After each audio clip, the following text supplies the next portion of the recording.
In lane 3, Mavericks F relay, Emerson Buckley, Lily Heine, Carly Miller, Gabby Odegaard. In lane 4, the UW-Stevens Point D relay, Mary Mayhew, Maya Baselt, Gracie Mihalski, Olivia Seward. And in lane 5, the Gusty G relay, Callie Bjorkland, Kaylin DeSoto, Autumn Winchell, and Kenna Rooney.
This is heat 2 of the 200-yard medley relay.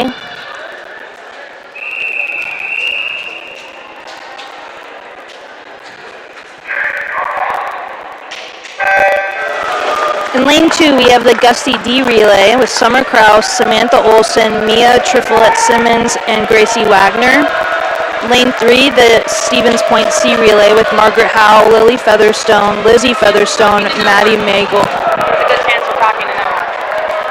Did you hit the switch on this box? Yeah, I've done it all times. All right. The Gusty C relay, we have Michaela Whitty, Ursula Bader, Maddie Whitty, and Madeline Ziegler. In lane 5, we have the Maverick D relay with Greta Hansen, Zoe Farrance, Ava Rogers, and Macy Bofelli. In lane 6, we have the Gusty E relay with Megan Thompson, Reese Sprouse, Samantha Villa, and Greer Jones. And in lane 7, we have the Gusty F relay with Kendall Coppersmith, Nora Thiss, Abby Arp, and Ellen McFarland.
All right, we are heading into the third heat of the women's 200-yard medley relay.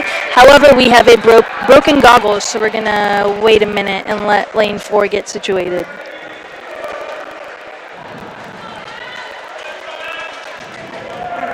My microphone works. Can you hear me? Yeah, I can. Oh my God. Isn't that nice? That's so crazy.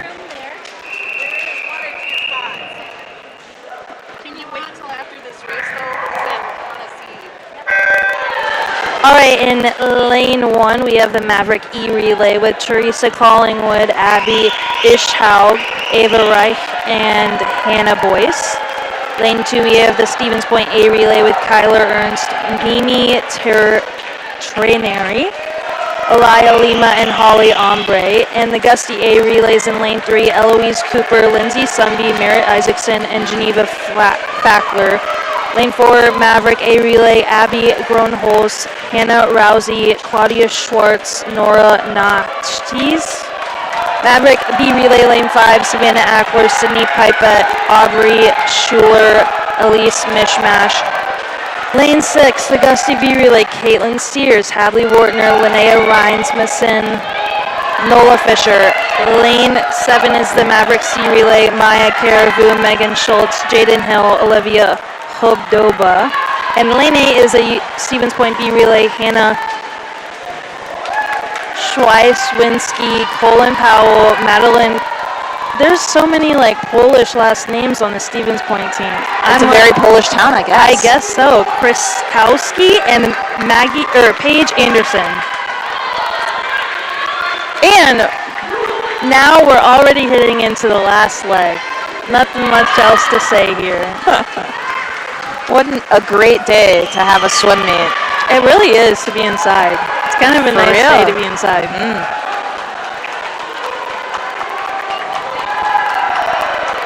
For those of you listening, I looked and there's like 50 people listening. I'm Ingrid Iverson. I graduated in 2020 and I was on the swim team here. And I've done this live stream quite a few times, so hopefully you recognize my voice by now if you have been around for a while. And I'm Jordan Majeski, Assistant Sports Information Director, and I have never done this live stream. Yeah. I have done many other sports, and, you know, it is my job to do those things, but this is a first for me. Yeah, this should be fun. This is really exciting. I'll I'm thrilled that John asked me to do this. Yeah. Are you actually? Yes. He said, "What do you know about swimming?" And I said, I used to swim when I was 8 years old. Enough to say people's names. I know a lot about sports, though. Yeah, you do. And I know a lot about Gustavus. I'd like to think I'm pretty educated in that field. Yeah, and this will be fun because then we can talk about swimming. I can give me some insights. Give me some tips and tricks. You know, I was a swimmer when I was like 8 years old, but I don't think I ever completed a race. I think I DQ'd every single race. Maybe that'd be great content. We should try that sometime. Me swimming? Yeah. Well, Grace Carlson told me she was going to teach me how to swim because I'm a bad swimmer.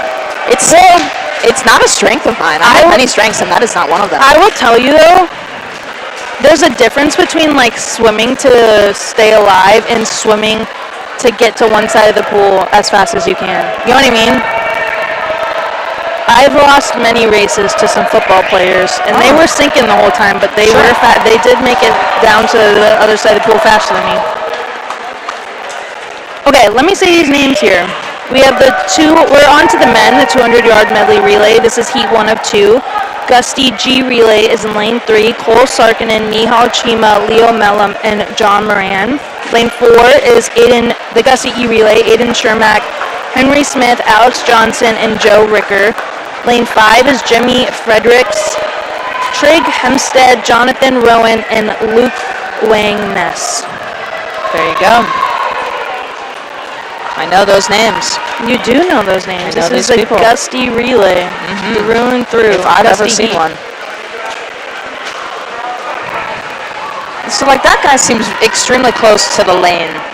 Yeah. So, a lot of times, who is that? Joe Ricker? I don't know why he's doing that, but a lot of times, freshmen will come in because they are used to swimming in more crowded lanes, so they like naturally circle swim, which is like if you've been to a practice here before, but you swim down the right side and you turn around, you swim down the right side. And a lot of people just like have the habit, or like one side might be stronger than the other, that pulls them towards the right side. Sure. And a lot of freshmen will come in and swim down the right side. And like you're adding inches to a race, which in swimming adds milliseconds, which is actually a lot. It will add up, yeah. So John does stuff like they counterclockwise swim, so they'll swim down the left and then back down the left, and things like that, where people have to actually think about where they are in space in the lane. But let's say, like, what's the next race? The 1,000. You'll see people doing it on purpose, because if there's someone like a body length ahead of you, you can draft off of them. Like, you know, when you go water skiing, or you can do the same thing. Yeah, like when a semi-truck drives in front of me. Yes. Yep, exactly the same thing. So people purposely get close to the lane line, but the thing is you cannot touch it. Right. Like if you touch I it, touched many lanes in my time as a swimmer. and you got those pink slips, those DQ slips. Yep. All right, let me read this next heat. And usually what I do with people is, like, I'll read one event and then I can read the event. Yeah, that'd be absolutely. You tell me what to do. I'm following your lead here. Deal. All right, this is heat 2 of the 200-yard medley relay. In lane 1, we have the Gusty D relay with Jack Riley, Fred Myers, Matthew Vervest, and Mason Cote. Lane 2, Stevens Point C relay, Dave Anderson, Mason Relaford, Dylan Solis, Alex Johnson. Lane 3, the Gusty C relay, Aiden Carlson, Will Sarkinen, Jacob Robichon, and Tyler Hoffman. Lane 4, Stevens Point A, Cody Hellenbrand, Jacob Biscan, Scott Jen, Camden Barwick. Lane 5, Gusty A relay, Ben Kell, Nyden Hill, Peyton Richardson, Braden Ripken. 6, Stevens Point B, Campbell Sullivan, Will Nicole, Peter McHon, and Charlie Simpson. Gusty B relay, lane 7, Matt Lilliord, Brandon Wilczek, Jonah Ortman, Logan Braley. Stevens Point D relay in lane 8, Beckett McGraw, Wyatt Gross, Grady Trask, and Spencer Gross.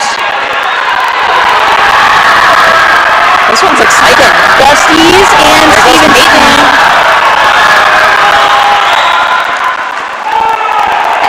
And the Gusties out-touched Stevens Point by almost 1/10 of a second. That was fun. Tight.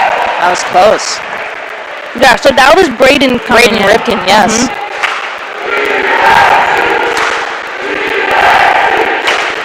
Okay, and now we have a lot less names, so we can do a lot more actual swim talking analysis. Here. Yes, yeah, exactly. So this is the 1,000. I'm going to talk to you. So we have a lot of people. I've gotten a lot of feedback whenever I do this, that there's a lot of like parents listening who weren't swimmers themselves, or like friends listening, or grandparents who weren't swimmers themselves. So talk to me like I know nothing. Yeah, exactly. I know nothing. Might as well. So we're swimming the 1,000 here. Right, which is long. It is long. It is long. And down on the end, there's counters, and they're going to be counting up to 60, I think. 60? 60? Wait, let me do some math here. That's a lot. 1,000? That's a lot of... Because guys, I was a counter for people, and like that's what my friend was a counter, and I still always get the numbers wrong, and I'd stress them out. But it's fun to watch the swimmers, sure, during this race, but I think it's more fun to watch like the counters. So the coaches are going to be looking at the clock on up top where it says their pace, like what they go for each 50, and then based on that, they'll give some signals to the people who are counting whether they need to go faster or slower. So like if they need to go a little bit faster, they'll just kind of like do one of these, like, hey, you're a little bit off your pace. Sure. If they're a bit off their pace, you'll see them shake it. And Gusties kind of do a little silly thing where, like, if they want to say I love you to the person swimming, they do a circle heart thing. Oh. John will also be like, okay, your times are fine, but you could race the person next to you a little bit more. So you might see the counter person, like, move over to that side of the lane. Interesting. There's a lot of different things. Nuances. Yeah, and it's a lot of brain work for the people swimming. Yeah. Oh, absolutely. Because not only are you focused on form and you're focused on your race, but also I need to recognize the hand signals next to this number. That's crazy to me. Yeah. That's something I would have never known. Yeah, and it's a hard balance between, like you said, like swimming your own race, Yeah. right? Like you don't want to go too fast right now. Right. So they won't get a lot of signals right now, even if they're a little bit off their pace, especially Sure. because it's the beginning of the season too, so they're still working on it. Yep. But, like, you want to swim your own race, but you also want to be aware that you're still racing against other people. Like, you know, hard balance. Absolutely. Okay, I'm putting this in the calculator. What am I doing wrong here? 40? No. Hold on. Should I Google it? Guys, I swam for 20-something years of my life. I'm confused.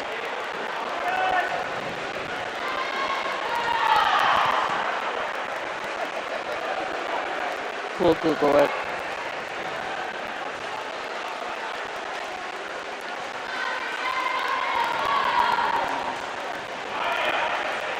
It must be 40 because a mile is like 64.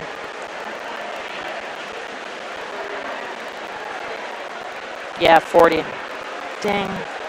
And you know what's embarrassing? I was a math major too. You know?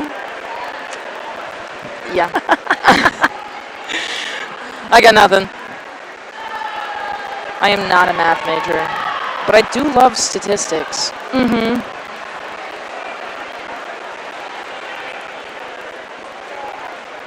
Oh, you know what I didn't do?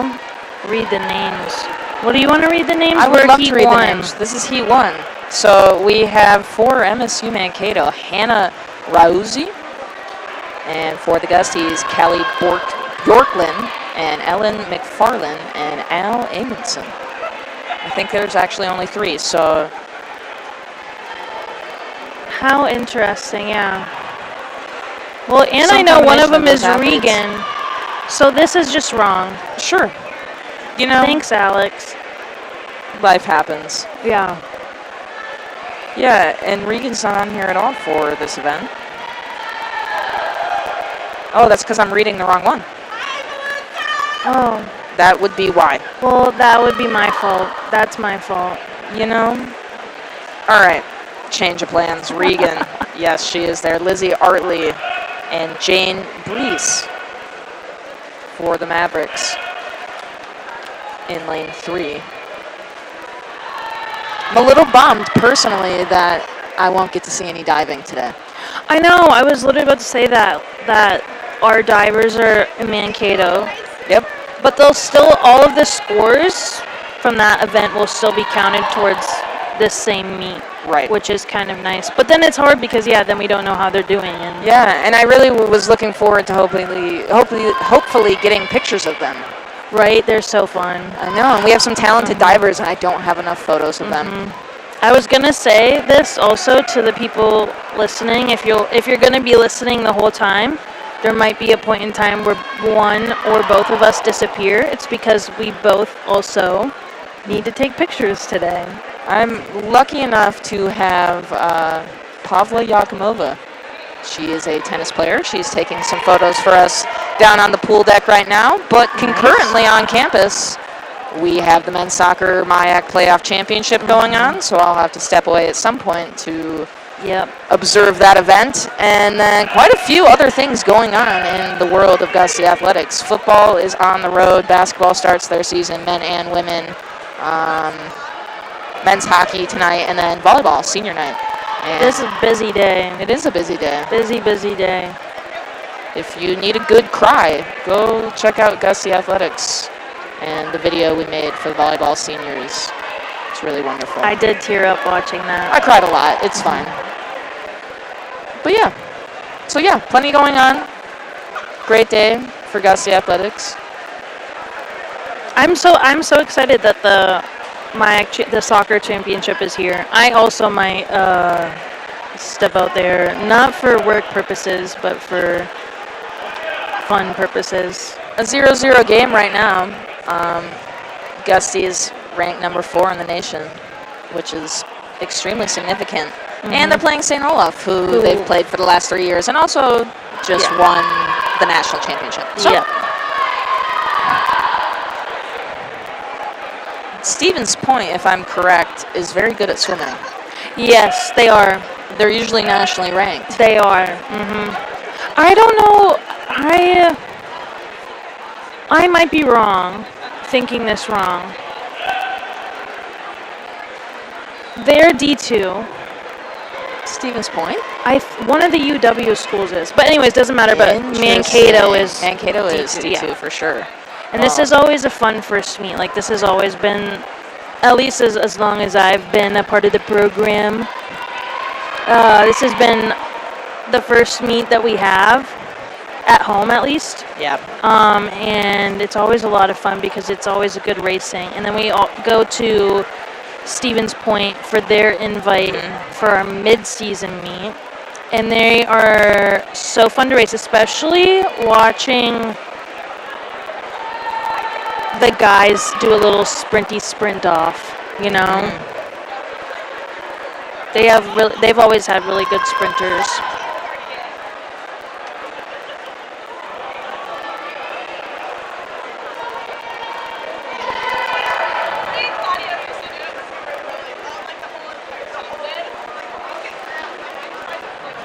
Well, I don't see Stevens Point in any rankings. Oh, what's that? Nope.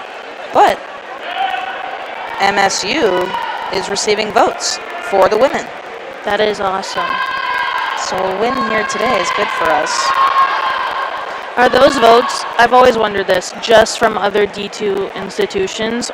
So I don't know how the CSCA does theirs. Yeah. I imagine it's a coaches poll similar to others, right? So Yeah. a select group of coaches get to vote on it, and that's what they decide, oh, these are the people, right? Okay. And also some of it is based on, standings of previous years and obviously national championships and whatnot. So a good chunk of it is just, oh, this is where everyone finished last year, and they're probably going to finish there again. Right. We're so early in the season that there's no real analysis, yet until we actually get some meets going.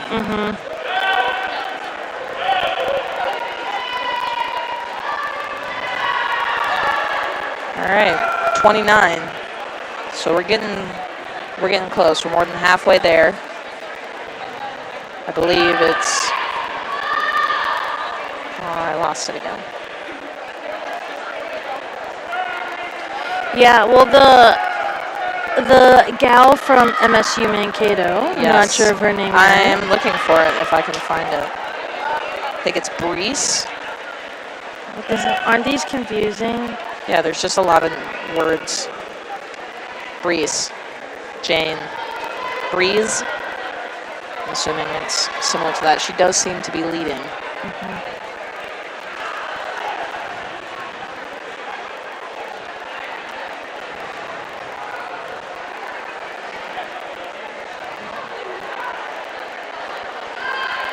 I really do appreciate the meet program that tells me what time things are going to happen.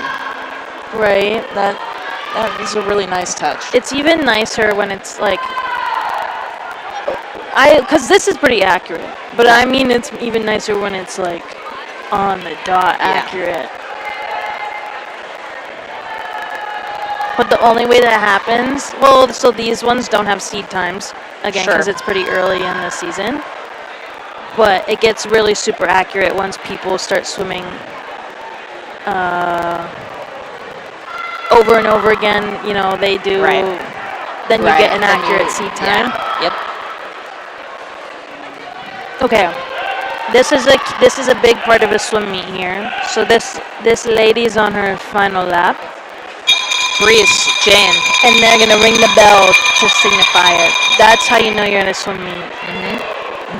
Or you can hear it in the distance. You're like, one's close. Yes.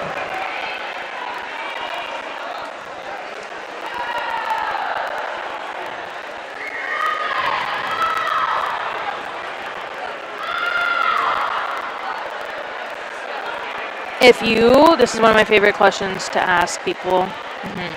If you were a coach, let's say a swim coach for the fun of the question. Sure. Would you be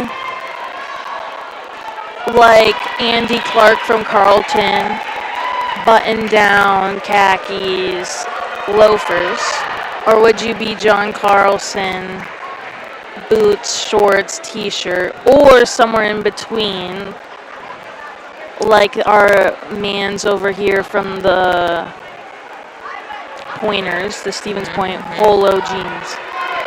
I think I'd probably be somewhere in between, but I would lean closer to John. He has some things figured out, you know? Like, every once in a while when I'm in the office and I'm having a long day and I kick my shoes off, I feel like I get more work done. And that's a John Carlson thing, right? To take the shoes off and just be there, you know? Yep. And I think that's and also not having to think about anything, right? Like, this is what I do, this is what I wear, some combination of the exact same thing every day, and I'm comfortable. Steve Jobs. Exactly, Steve Jobs yeah. eyes. Don't have to think about it. But very realistically, I do dress a lot like a coach because I work in the athletic department. That's why I was like, this might not be as fun of a question for you, but I'm still going to ask. Because that's my day-by-day is, you know, this is what I do. And also, it's really nice. I picked a profession that I can wear a hat to work every single day if I wanted to. True. And that's really cool. It Because is some really days, you gotta wear a hat. Yep. All right. Heat 2. Ellie Johnson, Paige Anderson, Allie Donegan, Caitlin Otto, Sydney Prowse, and Grayson Schmitz. Grayson, I've never seen that spelled that way. Oh, cool. It makes sense, though. I like it. Yeah, I'm a fan. Oh, a dog. He's working. He is working. I love coming to meets specifically at home. Oh, here's your photographer. Hey, girl. Yes, Pavla. She's a tennis player. I love that. So she's shooting for her coach, coaching a different sport. How interesting. She's extremely talented. That's so fun. Yeah. That's fun that you, like, get to train people. Oh, yeah, and I'm to do their best, constantly learning, especially with photography. I have no photography experience. Everything that I've learned, like, you just figure it out, right? And you have to, and that's life. Well, I've even taken class, like, I took, my minor here was film and media. I think nothing against those were my favorite classes. I learned a lot in them. But I think I've learned more in the past 4 years being out of college, probably because I had those skills to set me up to be like continue to learn. So in the MIAC, St. Olaf, they have an extremely talented photographer. Her name's Hannah. She was, for all of college athletics, the photographer of the year last year. Yeah. And I've gotten to know her well. She gave me basically a crash course of... I love that. These are your settings. This is what you need to know. And, like, I credit her so much because everything that I know now, I'm like, oh, Hannah taught me this. Right. And, like, it's always fun. You know, all of our teams are extremely competitive. And I have this desire always to be better than everyone, but having, like, friends, you know, like that in the field, it's, like, really awesome, you know. And she's here today, so I'm going to go see her at some point. Oh, yeah, outside. St. Olaf is here, But she's just ridiculously good. She is really talented. But they also have equipment. Like, they have so much equipment, what I would do for their equipment. Yeah. But, yeah, it's great that we have students that are very passionate about this that are also talented and willing to be here and work. And Pav's like, how long is a swim meet? I've never been. I'm like, well, welcome. Yeah. Yeah. It's long. Yep.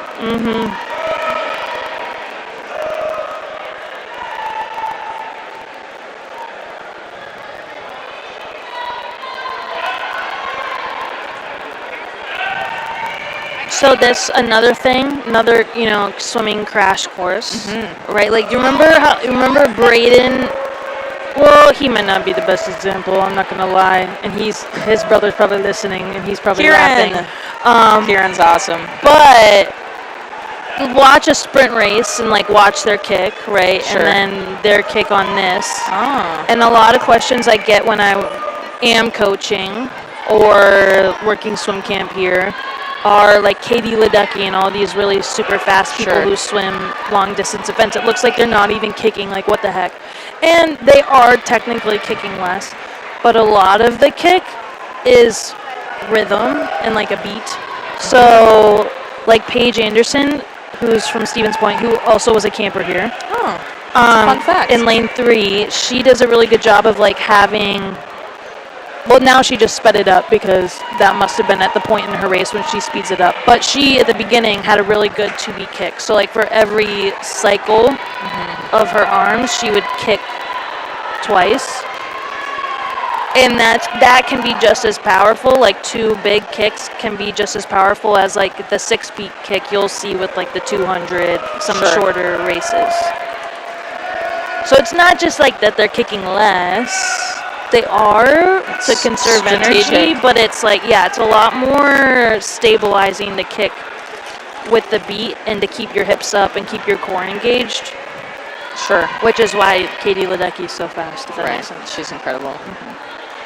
I find watching swimmers turn is like an extremely satisfying, like it looks aesthetically pleasing and also just like, I don't know what about it, but I really enjoy it.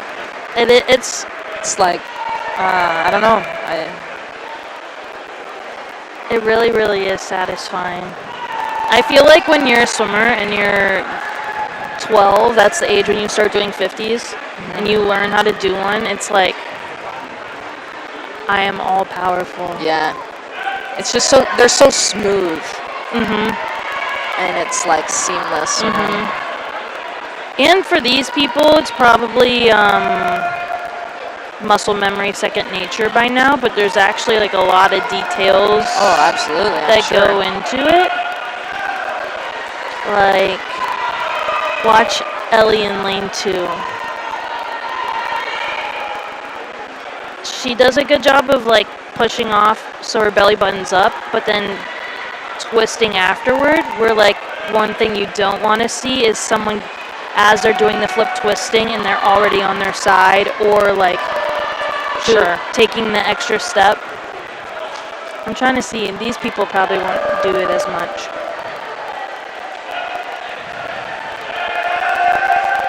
It's like mesmerizing.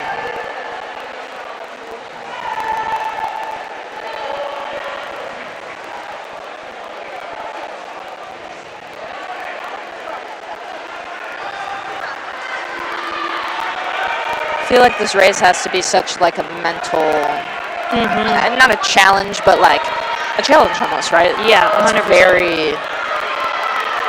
I'm sure all of them are that way, but this one's so interesting to me because how much time you have with your own thoughts. Yeah, well, that's why I love swimming, and I still like crave going to swim because it's literally just you and your thoughts and the line on the bottom of the pool. Yeah. And I love that, but you know what's the worst? So since graduating, I've started doing a lot of open water swimming. Oh, sure. And that may be worse because there's no walls, right? Like you just swim straight. Oh, it's scary. And you can't see the bottom. Scared. But the worst when you get like a slow song stuck in your head. Oh. And you're swimming one of these races or like a, you know. Right, because running at least, I'll put headphones in and I can, not the case here. Right, so there's a lot of things.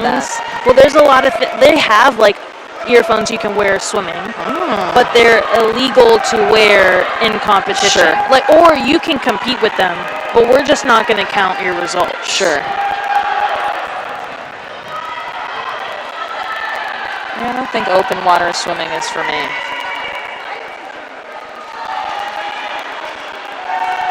I wish I was a better swimmer for the workout piece of it. Yeah. It's an extremely like healthy thing to do for your body as well. I mean, like low impact, high cardio. So here's a question. I think about this when I watch swim practice, or even these people who I'm assuming are warming up. How do they not run into each other? Well, remember when I said people circle swim? Yeah.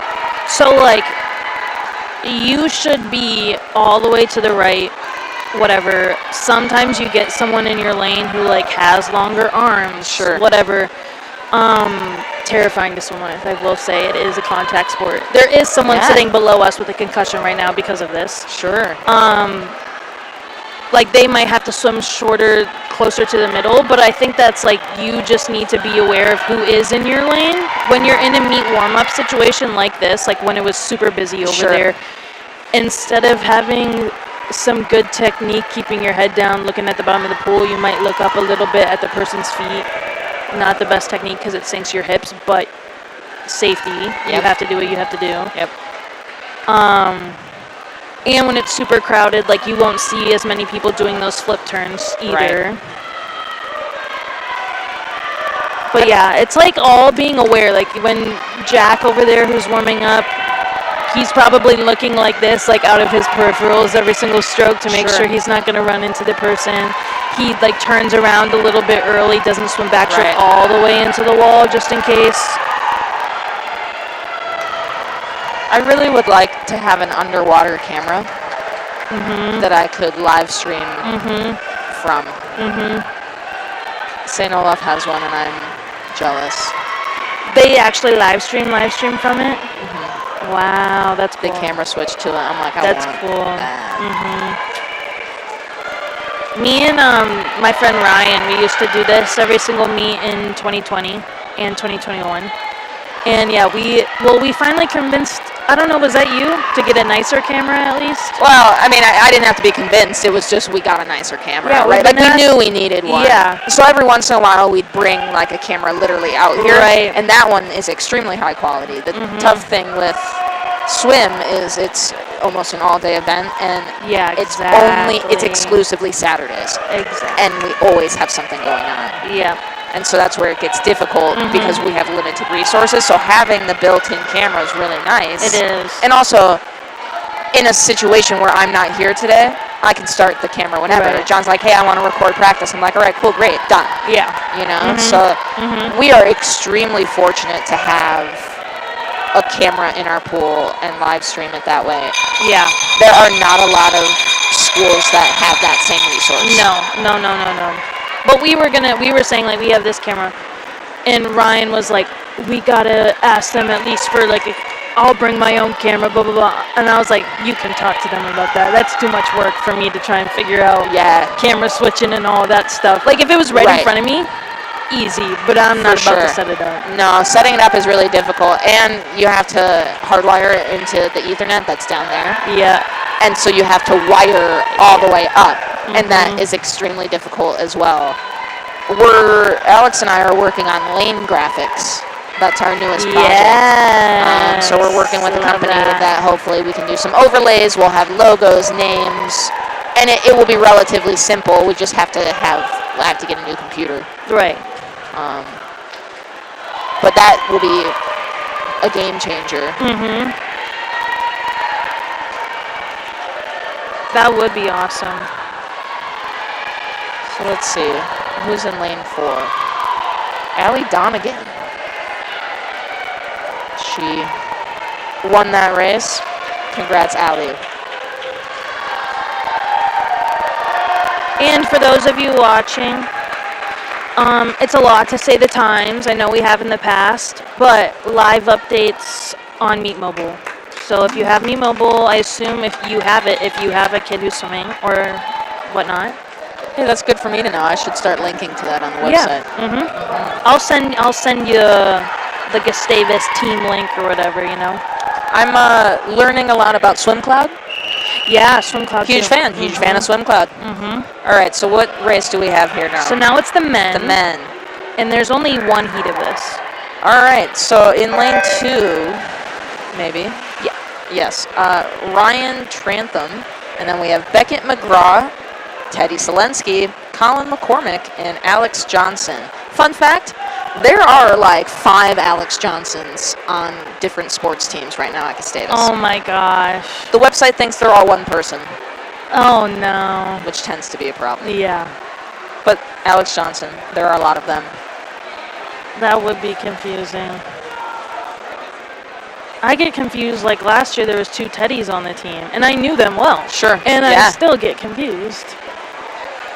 I'm like, no, you have to say the last name. Even though the other Teddy's gone now, you still need to say Teddy. It's a full namer. Yeah. And there's Braden, Brandon, Brendan. Yep. And I call them all the wrong, and I feel so bad, especially to Braden, because I have known him for years. Sure. And I still call him the wrong name sometimes. And he's like, don't worry, I understand. I'm just so bad with names. I'm so bad with them. I'm usually, it is one of the skills that I have, names. And like by the end of the season, I'll know almost everyone's hometown, just like off the top of my head. And that's a really fun thing. But also, it's a little crazy, and sometimes people are like, who are you and why do you know where I'm from? I'm like, by the way, I know everything about you. One of the first days, so if you don't know, the people listening, for the Gusty people, I teach yoga to the team on Mondays. I'm a yoga teacher. And so one of the freshmen, like the first days, was like, wait, how do you know my name? And I was like, unfortunately, I am paid to know your name. Like, it is my job. It is, yeah. And I'm so bad at them. I have been like, every time I go to practice, I'm like in my head saying their names as I look at them, you know? Oh, yeah. And then swimmers, they look different in the water versus out, even like on the deck versus off the deck, living their normal lives. Right. Well, I'm going to tell you a story. One of my favorite races I've ever watched was the mile at MIAC Championships, I think in 2019. Matt Christensen, who swam the mile, his long distance here, he was in that event, and he was just like a fun person to watch because unlike a lot of distance swimmers who like go this first half, maybe heart rate at whatever, and then the second they try to negative split in some kind of way so they end going faster. He started with a time that was like his goal pace was to go under 28 seconds of 50 every single time. Every single 50. And we were all, he was just kind of crazy like that. Yeah. And anyways, he dives in, and the times start popping up, and we're like halfway, and we're like, okay, this is like a really good race because he's racing some guy. This ain't all of distance team are nuts. And then there was another person in the conference at the time who's also nuts. And all of a sudden he starts, like, you can't really tell in the water, but on the numbers on the clock, he's going like 0.1 faster than the other guy, 0.2 faster than the other guy, 0.3. And we're like, how much faster can he go? It's like 0.5 faster than the other guy. The other guy starts going like 29s, and Mac is going like 28 ones. And it was like, you would just assume that this is the most boring race of the meets, and that the mile was the most exciting race of that meet, hands down. Everyone was screaming, jumping, like he'd go into the wall, his feet would come over, and the whole place, the whole U of M would get silent because everyone was looking at the clock to see when he would go on his next 50. Wow. And he ended up winning because by the end of the race, he was like half a pool length ahead of everyone. But it was just like he got a little bit ahead each time. That's awesome. It was crazy to watch. And I probably don't do the story justice, but like, it was nuts. It was nuts. I'm hoping to get out to conference for the first time this year. Yeah, you have to. It's my goal to make it to every like championship event, you know, so like golf and track, you know, it's my goal to be there at every single one. I've never been to swim conference, and just based on what I've seen in video and photos, it seems like a lot of fun. It's so much fun. So I'm fingers crossed that I'll probably be out there for the first couple days. Yeah. Which will be exciting. I would recommend the second day. I don't know this year if it's starting on Wednesday or Thursday. I think it starts on Wednesday. Yeah, so I'd recommend, if you are coming with it, if you had to pick between Wednesday and Thursday, I'd recommend Thursday more, just because there's more events. Yeah.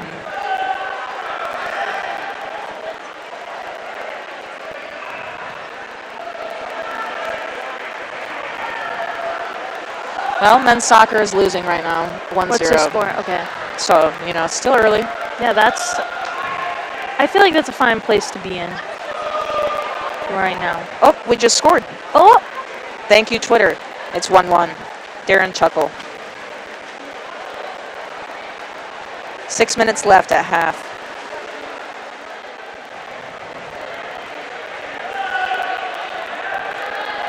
Is there a live stream for that too? There sure is. You can find that on the MyX Sports Network, sponsored by Tria. Thank you. Wait, that was very professional of you. Yes. In theory, we'd love to stream swim on the MyX Sports Network as well, just because we get so many viewers. Right. And I want those numbers. Yeah. Yeah. But we can't clip the times. John likes to, go Right. through the meet, and on YouTube you can clip times and whatever. And Right.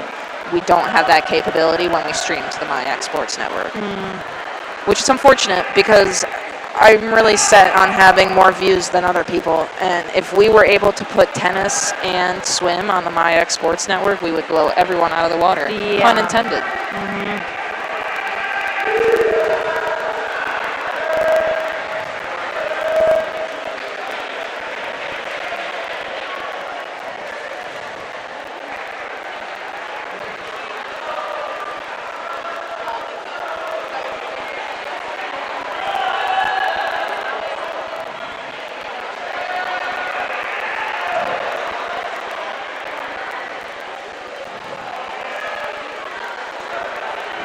So, swim caps. Yes. Do you just get to pick whichever one you want?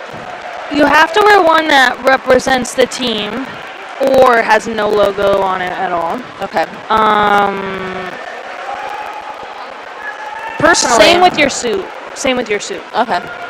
I'm a huge fan of people who wear their names on their swim caps. Yeah. That makes my life easy. Yeah. So the whole team gets the thinner latex material caps that don't have their names on it. And if you want, you can buy the silicone ones, the ones that Teddy's wearing, and those will have your name on it. And then this year we got black one. They're still coming in. The black ones that look like the latex ones that we already have, but they'll just have their name on it, and it's a thicker material. Nice. But the thing is that I'm the same. I want my name on it, and I like the thicker material. Some people like the thinner ones. Just kind of depends on, because those Teddy's has the thicker ones have the tendency to slip off your head. Yep, I can see that. Yeah.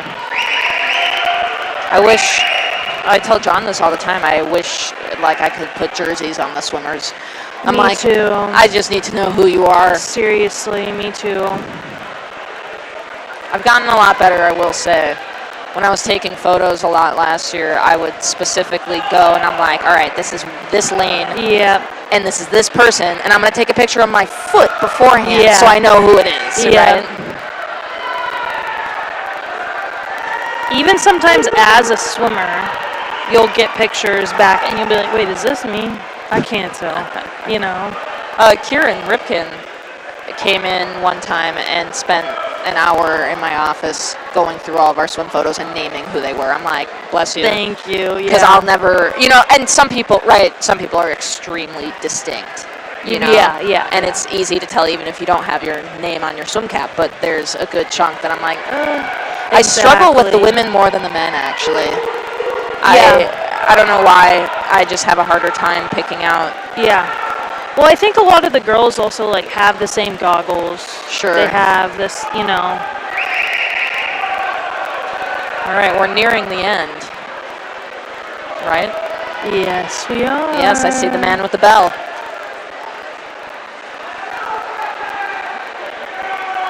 Here we go.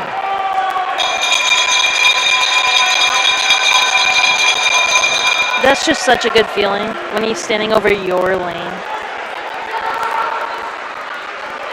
Oh, Teddy lost a cap, and he's losing another one. Uh-oh. Is there a cap catcher? So after the race is done, everyone has to be finished, and then someone can retrieve a cap. He's just swimming through it. Yep. And that's a parachute on the back of his head, that's for sure. That cap's holding on there. Oh, he lost his other one. Oh my gosh. Go, Teddy, go. All right, so I believe our winner is Ryan Trantham. And next is Teddy.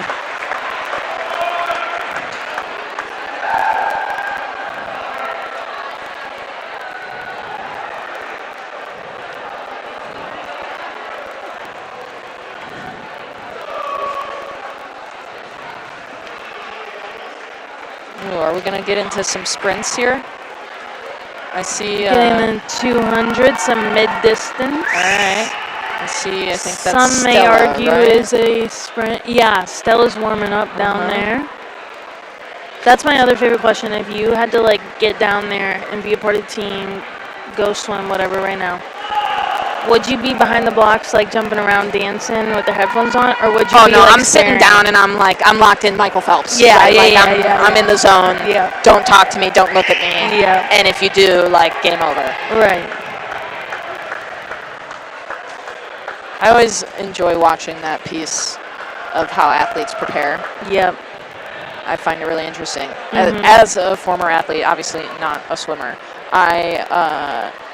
I was extremely ritualistic, like everything. I am very superstitious.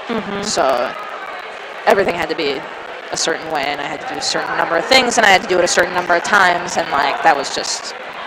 And I don't know if it ever made me play better. I really don't think. You know, if I don't do my full game day routine, am I going to be fine? Yeah. But controlling the things that I can control. Yeah, exactly.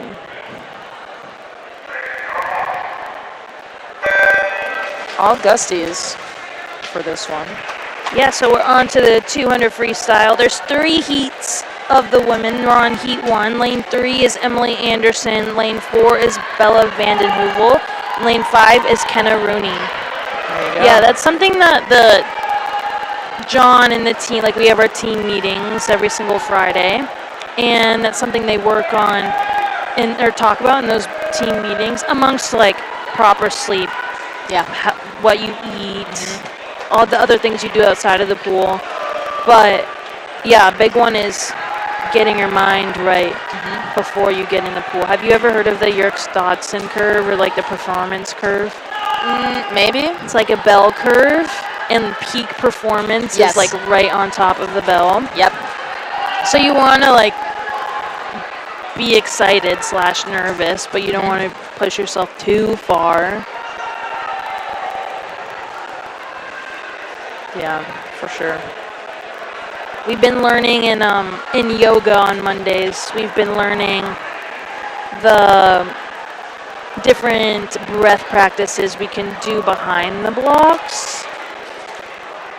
So to either calm yourself or excite yourself, which has been a lot of fun. For sure. It's swim and track are so interesting in that piece of it. See, my thing is like, you want to get yourself excited, but you also don't want to waste energy. Like, especially for the sprinters where you are trying to leave it all, well, everyone's trying to leave it all in the pool, but like, you have 20 seconds to literally empty your tank. Yep. You don't want to waste it before you even like get on the blocks. Yep. So, I don't know, just such a hard balance.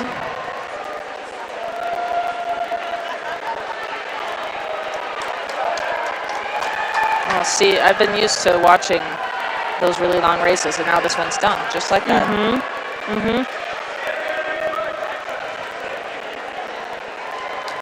I envy swimmers a little bit. I wish I could like get a cool tattoo and be like, 3 crowns, tattooed. You can get one. Well, I'm not a Gustie. It doesn't feel right. I feel like you're an honorary one now. Absolutely. But you could get 1 crown. Just 1. Yeah. All right, we're heading into Heat 2 here. Lane 1 is Olivia Seward from Stevens Point. Lane 2 is Olivia Kahneman from Gustavus. Lane 3 is Holly Ombre from Stevens Point. Lane 4 is Linnea Reinsmoen from Gustavus. I know her and I say her last name different every single time. Sorry, Linnea. Lane 5, Maddie Magel from Stevens Point. Lane 6, Amber Peterson from Mankato. And Hannah Sherwinski from Stevens Point is in lane 7. So this race is also fun to watch, like people to watch people do it over and over again throughout the season, because you'll see, like, let me think about, like Olivia, for instance. You'll see her, take it a little bit easier the first maybe 75 and then really bring it home, where some people kind of go more constant speed the last 50. They try to empty the tank, but then some people, like, explicitly the first 100 is medium and the last 100 is like they're swimming a regular 100 sprint. Sure. Okay. So a lot of different ways to approach the race.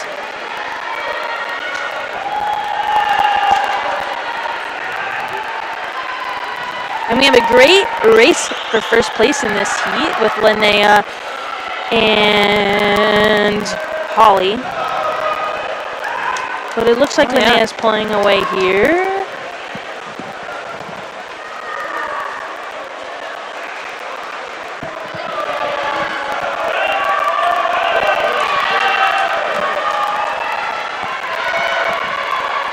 And if any of the Gusty swimmers are watching this back, and I don't mean just for this race, Coach Ingrid is not on deck today, so I'm going to give you some feedback. Okay, stop breathing off the walls, people. Okay, thank you.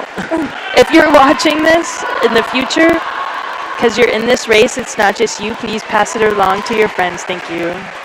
Or if their parents are watching, they will for sure tell them. Good.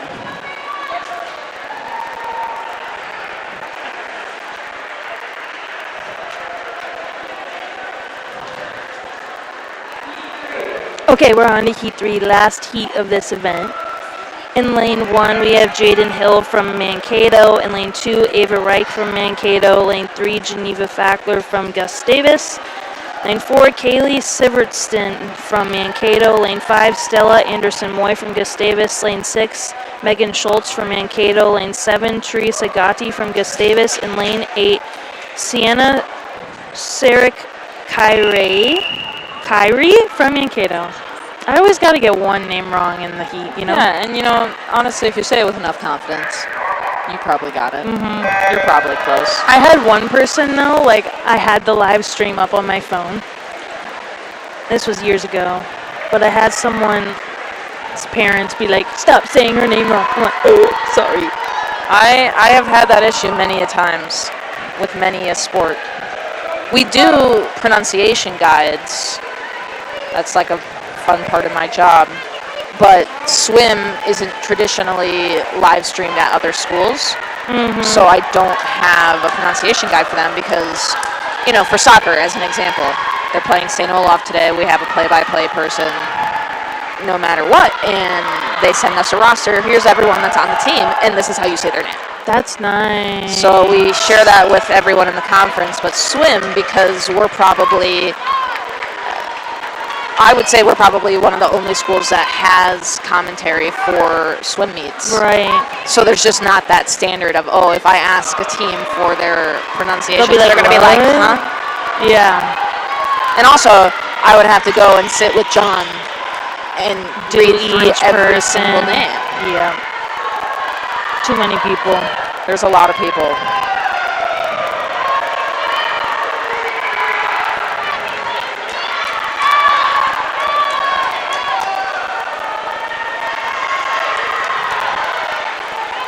This one's close. It is close.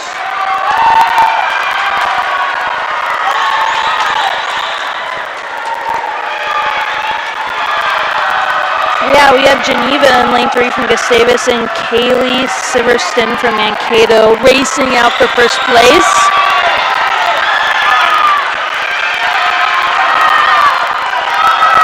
Wow.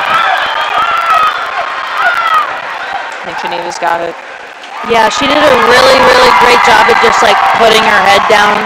and going. Or like if you saw what's really slowed down the girl from Mankato a little bit was she took a breath within the flags. Like flags to the wall, you should not take a breath at all. You should take some note. I'm going to race you later. I'm going to challenge you to a race with all the things you learned. I'm just kidding. Well, so I have a semi-photographic memory in grade. I could probably you would. spit back some of the things that you told me. You would remember it all.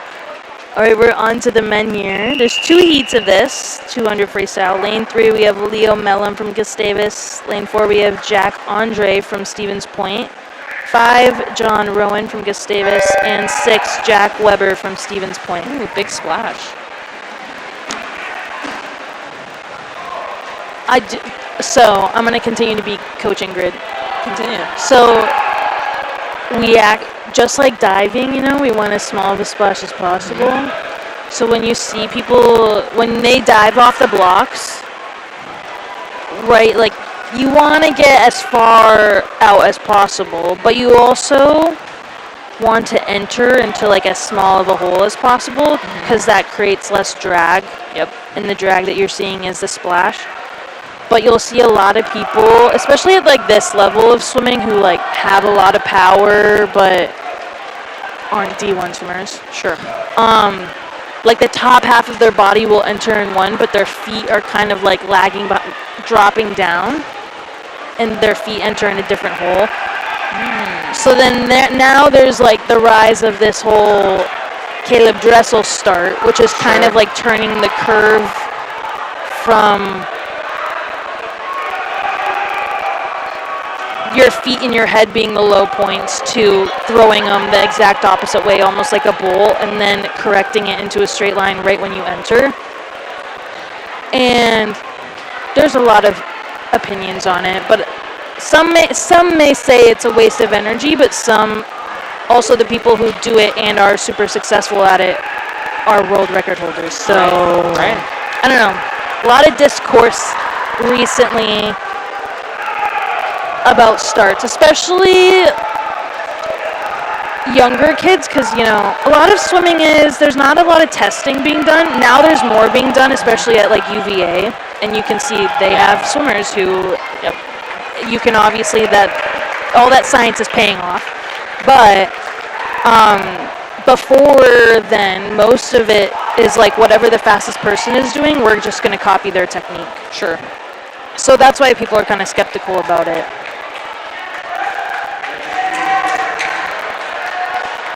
Wow. Okay, we're on to Heat 2. Lane 1, we have Jack Riley from Gustavus. Lane 2, Dave Anderson from Stevens Point. Lane 3, Logan Braley from Gustavus. Lane 4, Peter McCone from Stevens Point. Lane 5, Logan Sear from Gustavus. Lane 6, Camden Barwick from Stevens Point. 7, Jack Christofferson from Gustavus. And it looks like whoever was in lane 8 did not show up, so I won't say them. There you go.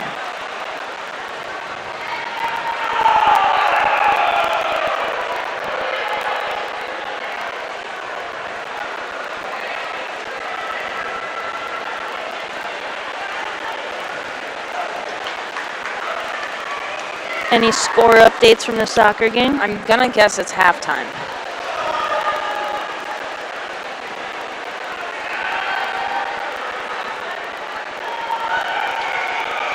All right, we just started the second half. We're 4 seconds into the second half. It is 1-1. Nice. I'm nervous. Same. I really want to win. I mean, everyone always wants to win. But this one is just like 3 years in a row we play St. Olaf in the MIAC championship, and we're yet to win it, right? Like, we win the regular season, we go undefeated, and then we play them in the MIAC championship, and we lose on PKs for the last 3 years. Yep. It's just... And we have a chance today to win 2 MIAC championships if soccer is able to win, and then volleyball, if they are to win their match tonight, they'll complete another undefeated MIAC season, and will claim that title outright.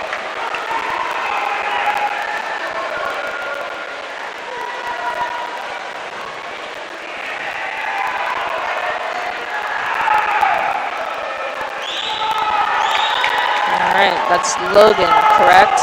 Yeah. Absolutely crushing it. He is absolutely crushing Oh, it. who's next to him, though? That surprise appearance by that athlete from Stevens Point. That was Camden Barwick in lane 6. Is that who you're looking at? Yeah, he just showed up out of nowhere. Kicked it into gear in that last one. And the whole, well, I shouldn't say that, but almost every single person in that heat went under 155, which is kind of crazy. Yeah. All right, we're moving on to the next event. Would you like to read the names? Sure. Where am I? I'm here? Yeah, at the very top. Yeah, the 100 backstroke. All right, in lane 3, we're going to have Hannah Rosie. Oh, this is the one that we read earlier that wasn't actually going on. Callie Bjorklund and Ellen McFarlane in 5, and Al Amundsen in 6. Nice. So 3 Gusties and Hannah, who's from MSU.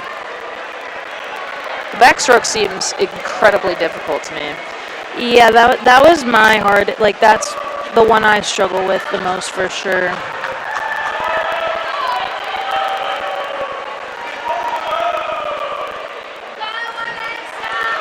So for butterfly and breaststroke, right? Like you're like pressing your chest and your hips pop up. So you're kind of undulating over your belly button. It's like a seesaw. But then backstroke and freestyle, it's like you drew a line down the middle of your body and you rotate around that axis. That makes sense. So like Reagan Smith, the fastest backstrokers of all time, they get really, really far onto their side really, really fast using their core, snapping their hips.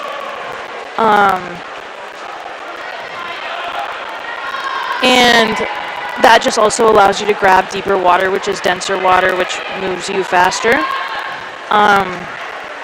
But you'll see like a lot of people when they get tired, they'll kind of flatten out and their hips start to sink on backstroke.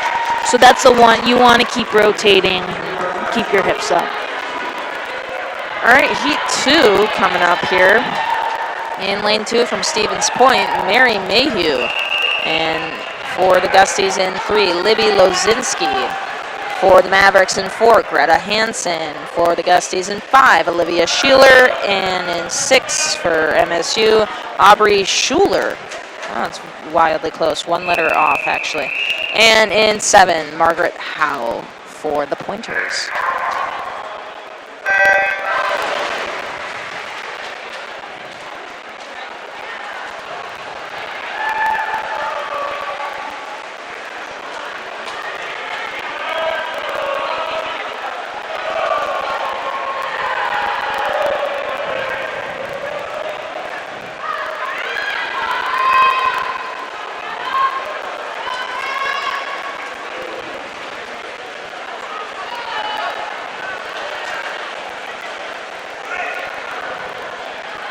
Full house here today.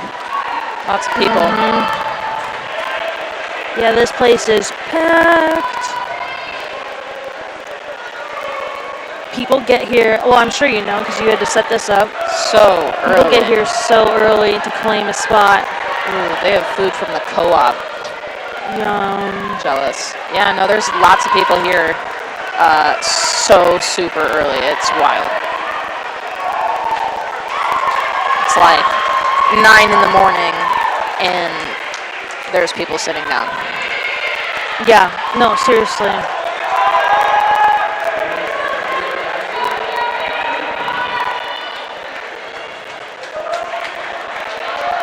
All right, into the final heat. In lane 1, Hannah Boyce for Mankato. In lane 2, Ava Rogers. Lane 3, Eloise Cooper for the Gusties. In 4 for the Mavericks, Avery Larson. In lane 5, Kyler Ernst from Stevens Point. In lane 6, Abby Ishog. In 7, Summer Krause for the Gusties. And in lane 8, Gabby Odegaard. Did you know that Peter Krause guy who mentioned, Yes. that's her uncle? No way. He's like, it's crazy to me that he went to Gustavus. There's so many people. Do you know Steve Zahn? He was the dad in Diary of a Wimpy Kid. He went to Gustavus too. Like, what the heck? So, Peter Krause, well, I'm an avid TV watcher. I'm like, I know who that guy is, right? Yeah. Like, I watch these shows, and then all of a sudden he's on Jimmy Kimmel talking about Gustavus. I'm like, wait a second. Yeah, that's really, it's a cool thing. I'm like, why don't we talk about that more? We should. Right. I'm like, why hasn't he given, like, a speech here or something? Right.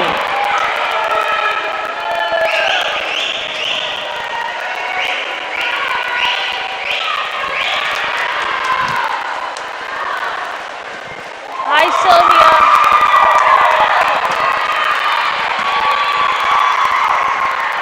Avery Larson. Under a minute, 59.96. That's a really big. That's a battle women backstrokers face. Like they'll spend their whole career trying to go under a minute. Wow. Okay, men. In the 100 backstroke, heat 1 of 1. In lane 2, Aiden Shermack for the Gusties. In lane 3, Ben Kell. In lane 4 for the Pointers, Scott Jen. In lane 5, Matthew Lillijord. In 6, Campbell Sullivan. In 7, Cole Sarkinen. And in 8, Jimmy Fredericks? Yeah, honestly, I'm not sure. I'm gonna have to ask him next time I see him. Jimmy in lane 8. And after this, I'm going to go check out some soccer. Good idea. And check in with my photographer. And it seems like she's figuring it out.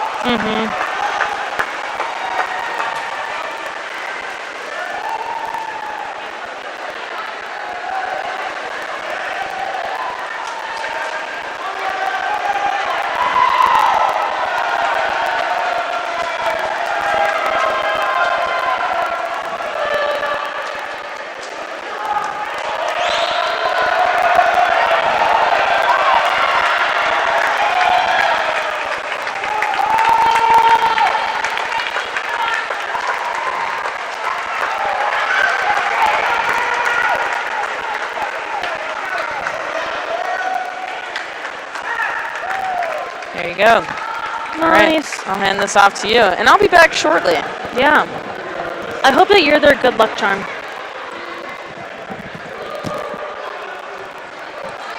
Okay, moving on to the 200 butterfly. There's one heat. Oh my gosh, am I wrong? Oh my gosh, it's the breaststroke. Jeez. Okay, 3 heats of the 100 breaststroke. This is 1 of 3 for the women.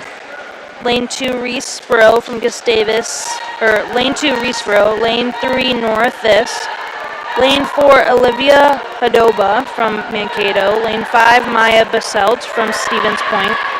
6, Samantha Olson from Gustavus. And 7, Kaylin DeSoto from Gustavus.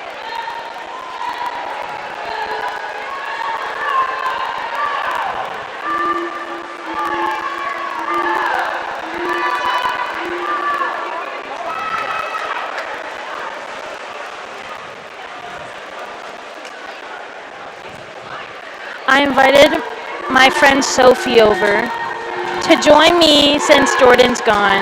It's a lot awkward. It's a really awkward talking by myself, so I said I brought you over. Sophie was the coach. Can you hear me? Yes, I can. Okay. Sophie was on the coaching staff with me last year, and now you're gone. I miss you. I'm off to things where I miss the small chlorine every day. Yeah, seriously. You walk into this building and it's like chlorine.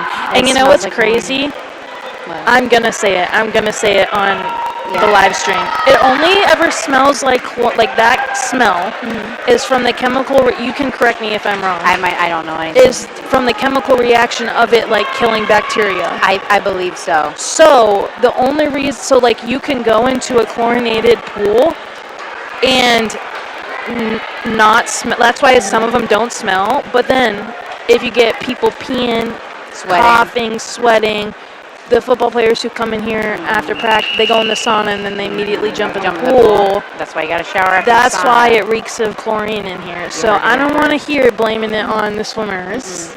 It's just their sweaty bodies in the water. It is, yeah. But anyways, on to the next heat. We're on heat 2 of 3 of the women's 100 breaststroke. This was actually what we swam too. The breaststroke gang. Cute. Okay, we have in lane 1, Zoe Ferentz from Mankato. Lane 2, Mimi Trineri from Stevens Point. Lane 3, Lily Tedrick from Mankato. Lane 4, Teresa Collingwood from Mankato. Lane 5, Hadley Wartner from Gustavus. Lane 6, Elise Mishmash from Mankato. Lane 7, Carolyn Powell from Stevens Point. And lane 8, Allie Donegan from Mankato. This meet is always such not a long meet, I'd say, but a long meet. And especially for the girls. We have so many heats with the Mankato. Well, that and because it's like, for the people who don't know, when we do a dual meet, the coaches get to decide if they want to do the 1,000 and the 400 IM or the 200 IM and the 500 or what events. Usually it's you either choose a long meet or a short meet. And so this is a long meet. And I told everybody this is the 100. That this is 100, but we're also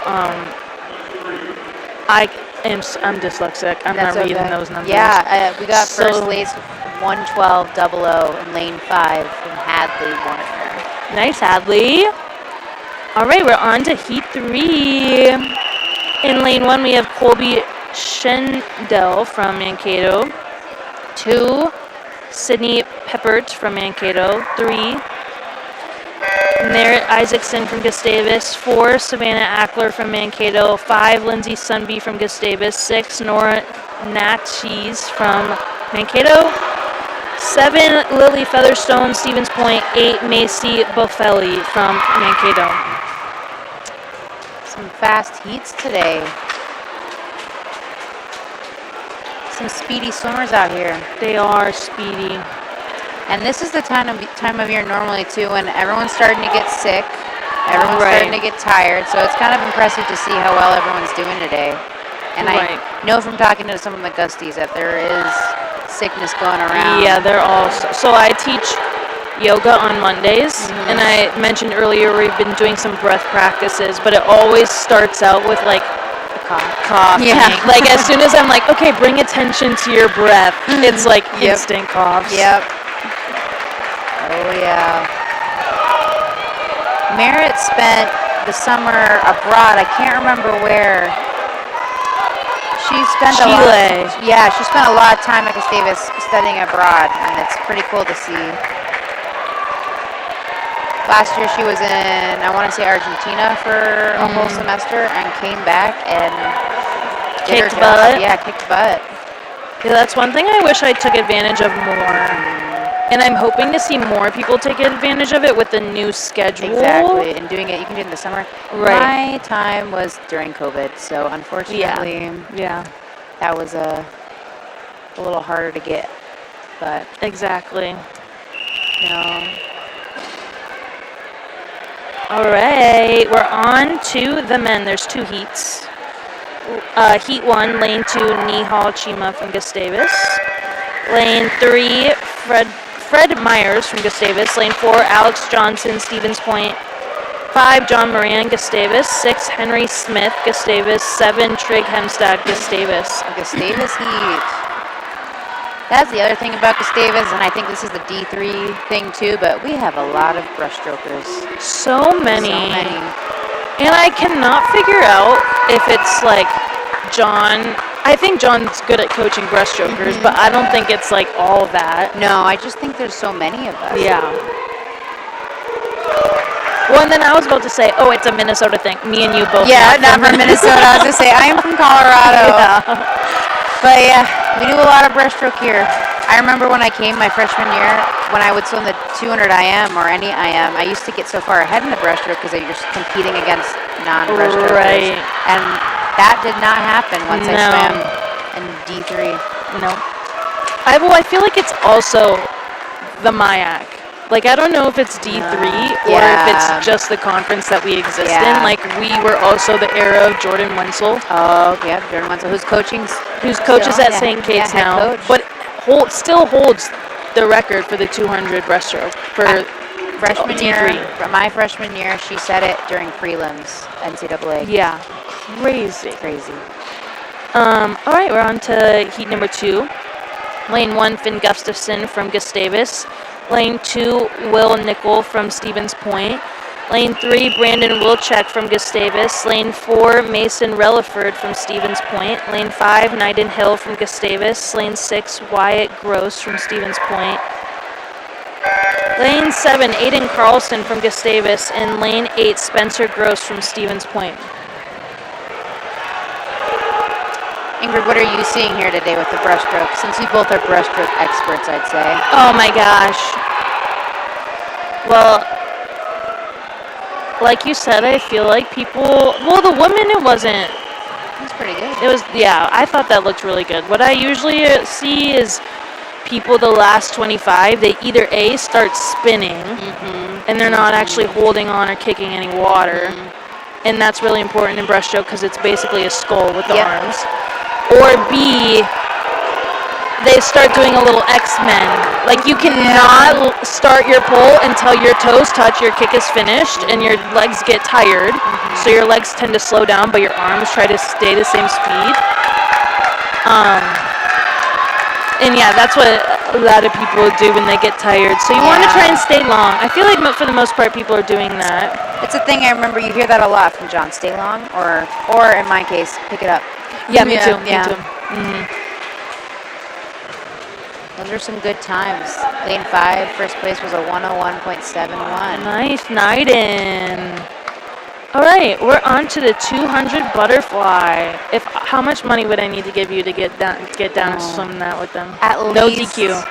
Well, okay, so I'm in school again, so not a lot. I'd say like $500. That's still. It'll go towards your lunch for the next. My lunch, my groceries. Yep. No, actually, I'll bump it up to 1,000. I never want to swim that ever again. Oh my gosh. The scariest thing you can get from John is, oh, your butterfly is looking really good for either the 2 fly or the 400 IM. Yeah. And you get to pick. Yep. I pick the 4 IM every time. I would too. Until you're, I don't know. I just love IM. Me too. But 200 you get it done with. Yeah. We have the Whitty sisters. Oh, yeah. So Maddie Whitty, lane 5. Michaela in lane 3. And then we have Kaylee Gibbs from Mankato in lane 4. We have to talk about Gustavus Swim and Dive is a team of siblings. I was a sibling duo. My sister's a senior, Lissy Artley. I believe Hadley's brothers swim in this year, right? Girl, I don't know. I should know, and I don't know. We have some duos, though, and we always have, and I think that's a testament to the program.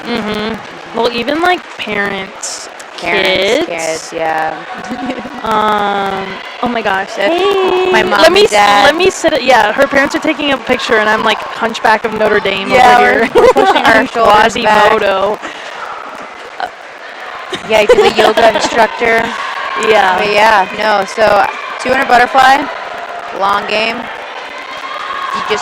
I think the best strategy I ever was told was just to survive. And I don't know how. You have to be really good at butterfly to be able to make a strategy out of it, in my opinion. You can. Well, yeah, I feel like butterfly is all technique and timing, right? So, like, even when you're tired, you just need to make sure that you're holding up with technique-wise, continue to kick, because that's what's driving the timing. And you'll be fine. And the key code is the kick. As once you get tired, you gotta kick harder. Yep. And I guess the other strategy is you breathe a lot in the beginning. Right. I was always a breathe every other, and I had a coach. You have to breathe every stroke that first 50. Right. Just how he goes. Yeah, just make sure you keep your hips up with the kick, and I think that you'll be okay. But this is definitely an event where if you're feeling sick this year or this point of the semester, this one is where you're going to feel it. Yeah. And we only had 3 Yeah, Only just one the heat? three of them. Yeah. One heat. We only have one heat of the men as well. Oh, wow. In lane 1, we have Jonah Ortman from Gustavus. Lane 2, Dylan Solis from Stevens Point. Lane 3, Jacob Robichon from Gustavus. Lane 4, Cody Hellenbrand from Stevens Point. Lane 5, Peyton Richardson from Gustavus. Lane 6, Grady Trask from Stevens Point. 7, Brendan Collins from Gustavus. And 8, Matthew West from Gustavus.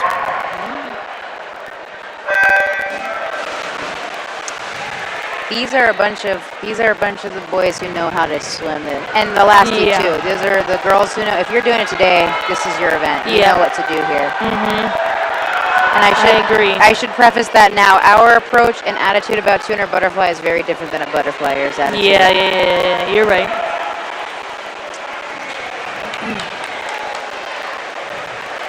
I've always been impressed with Peyton Richardson's butterfly. It's just so. He looks like he's gliding above the air. Yeah, he does a really good job of, and I mean for the most part, everyone in this heat does, staying low to the water, which, like, you want to undulate and press your chest to drive the kick, but you don't want to dive down. No, but he's letting his kick do the work. Yeah. And letting his arms too.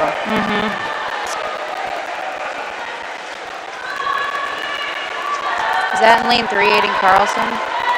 Lane 3 is Jacob Robichon. He's doing a great job. Yeah. The one thing that always makes me nervous, like even if you're Peyton Richardson, is please don't die here at the 100. Seriously, it's the last 50, and that goes for the 100 too. Yeah, you have to. That's where all you wonder why swimmers do so much training. It's because if you can swim 5,000 yards in a day, you should theoretically be able to do that last 50. But you have to practice it, and it's all mental. Like if you need to know that you can do it, and you can. Yeah, but you need to be good at telling yourself that you can. And this program is really particular about our finishes. You do not lose in the finish. So we will spend a lot of time working on how you jab your hands into that wall. Right. I will never forget my freshman year. We had to keep doing the 25s over and over again because someone wasn't finishing correctly. I remember that too. And John came over to me after and said, Sophie, you were the reason. No. Yep. Oh my gosh. But side note, my finger was broken. I couldn't jam my finger in, but it was still. So I never forgot about my finishes. Do you want me to break another one? Never forgot about the finishes after that. That reminds me, I used to coach at Minnetonka, like the club, not the high school. All those girls there, like I get my nails done. They get their nails. They got such long nails. I'm like, how? How do you not break them? Seriously, and they all have really great finishes. Like it's not like it hindered them at all. I know, but I'm like, does that not hurt?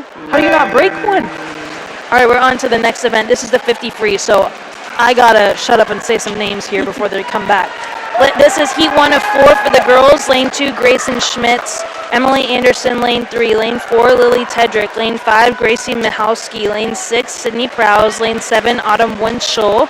And lane 8, Maya Baselt. You did that. Nice and quick. Thank you.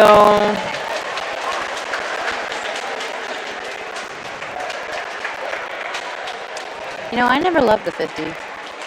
I can argue. Yeah, I was really bad at it. So was I. Don't even get me started. Yeah. But anyways, I could argue it's just as mentally as tough as the 1,000, like as long distance people. I think they get all the credit they deserve, all the long distance people. But sprinters need more credit because if they mess up one thing, you have a choice that you need to make in a millisecond, whether your race is effed or if you turn it around. Yeah, exactly. Heat 2, lane 1, Carly Miller. Lane 2, Grace Wagner. Lane 3, Megan Thompson. Lane 4, Maddie Jaggers. Lane 5, Samantha Villa. Or Via, I don't know. Lane 6, Greer Jones. Lane 7, Libby Lozinski. And 8, Bella Vandenheuvel. It's either Villa or Via, and I'm sorry. who knows? I'll ask her later today. I don't ever learn any of their last names. Like, I never need You know to. their first name. Yeah. Unless it's like, I was saying this earlier, unless it's like Teddy Solinsky, because I knew Teddy Rossow. Yeah, or they go by their last name. You got Yeah. some people on the team, that's their... The boys like to do that. All right, Heat 3, Lane 1, Lizzie Featherstone. Lane 2, Olivia Kahneman. Lane 3, Abby Gronholz. Lane 4, Caitlin Sears. Lane 5, Kyler Ernst. Lane 6, Madeline Ziegler. Lane 7, Gabby Odegaard. Lane 8, Mia Triplet Simmons. When you're talking about the technique that's needed, you mess up that start, you're done. You mess up your turn, which can happen to the best of us and has happened to the best of us. It's done. Seriously. And many don't breathe, and that's always been my, take one breath down, one breath back, that's all you need. Yeah, well, yeah, and honestly, you might not even need it, because it takes around 21 seconds for you to, like, inhale and then it get to where it needs to be. Yeah. By the time you breathe, you're done. Yeah. Or I should say once the oxygen gets to you. Heat 4, Lane 1, Claudia Schwartz. Lane 2, Nola Fisher. Lane 3, Aubrey Schuler. Lane 4, Avery Larson. Lane 5, Madeline Kriskowski. Lane 6, Macy Bofelli. Lane 7, Kaylee Siverston. And Lane 8, Maya Caravu. You know who's been having a good season so far? Nola Fisher. She has, yeah. She can't. This is her sophomore season, and it's been fun. I coached her last year. It's fun to see her just continue to grow.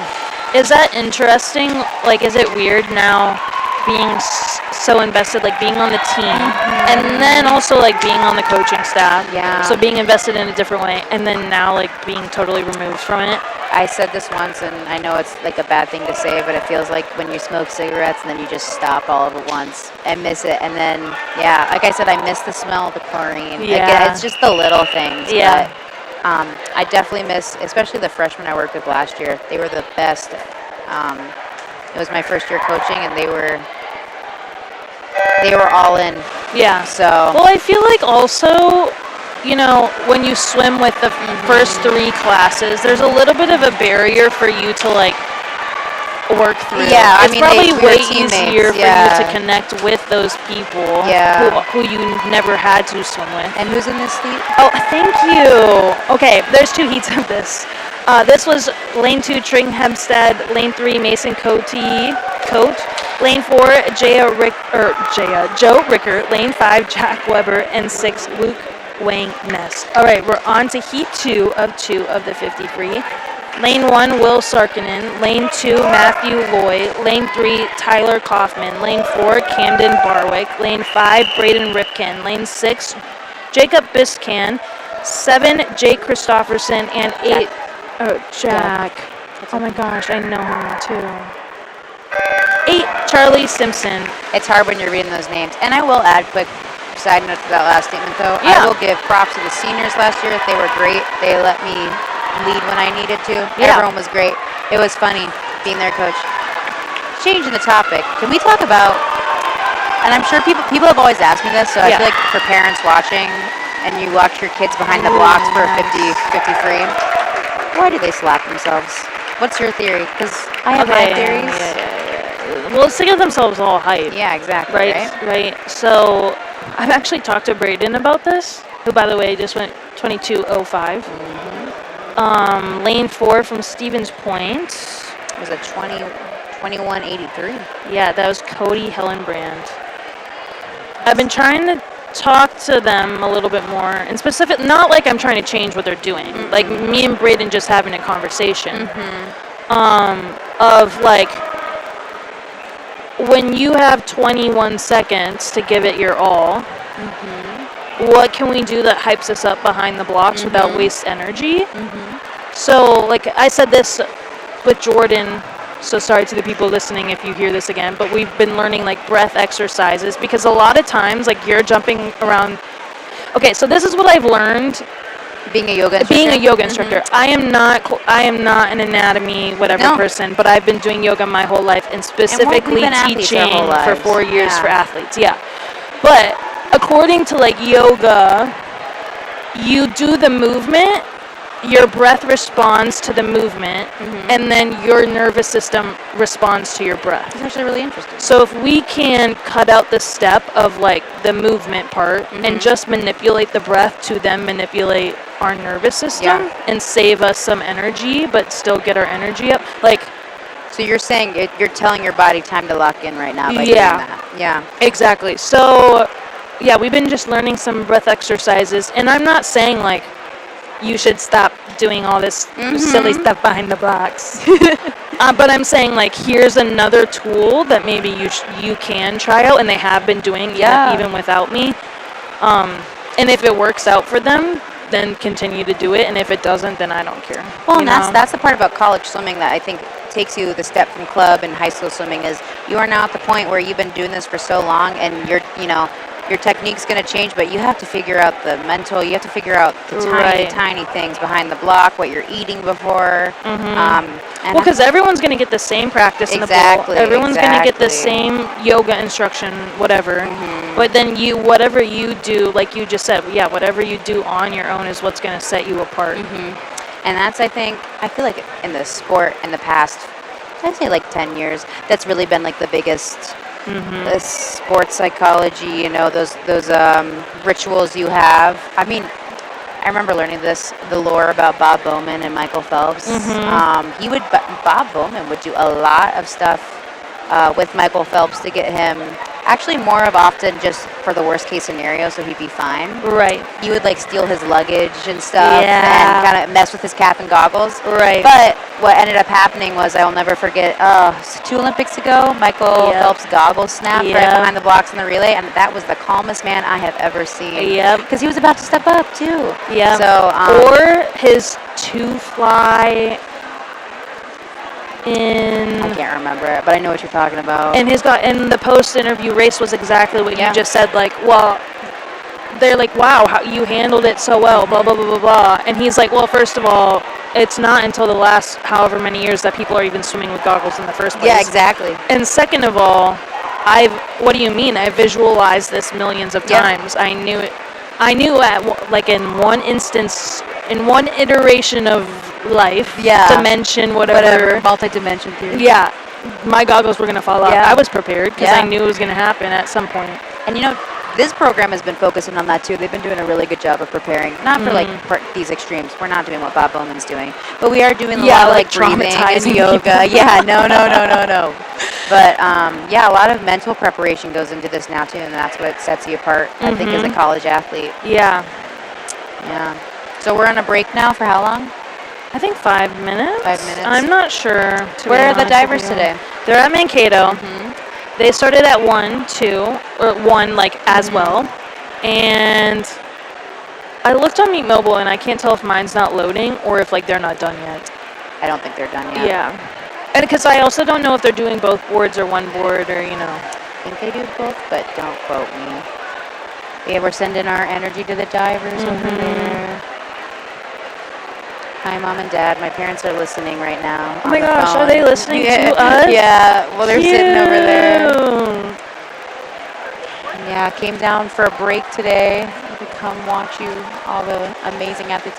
It's kind of funny. My parents are normally the parents watching the live stream. So I was going to say, that's kind of crazy that they're here. I know, that's why I love, when me and Ryan Sklar used to do it, we're like, oh yeah, we'd love to do it because we were both out-of-state kids. Yes. Shout out to the out-of-state parents. Yep. Colorado, North Carolina. Where was Ryan Sklar from? Washington? Oregon. Nike yep, kid, Nike. Oregon. That's that's the only reason why I remember. Yeah, I was gonna say. Now he lives in Nebraska. Yeah, he's doing soybean research. Yeah.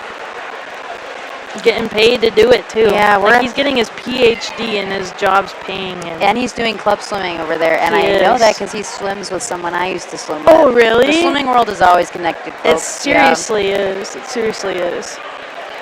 There's so many people who like I swam with growing up, and then we all went our separate ways for college, and then I started coaching, and I coached with people who like swam with the people I did growing up. I'm like, wait, what? They all went to Kenyon and Emory. Oh, so they all know each other. Yeah. What would you be doing during a break during your time? Would you be swimming? Would you be yapping? Depends on what year, Ingrid. That's true. I came from a club program and a high school program who warming down, I mean, it is very important. And I'm not saying that's not that yeah, exactly, but I'd probably be swimming.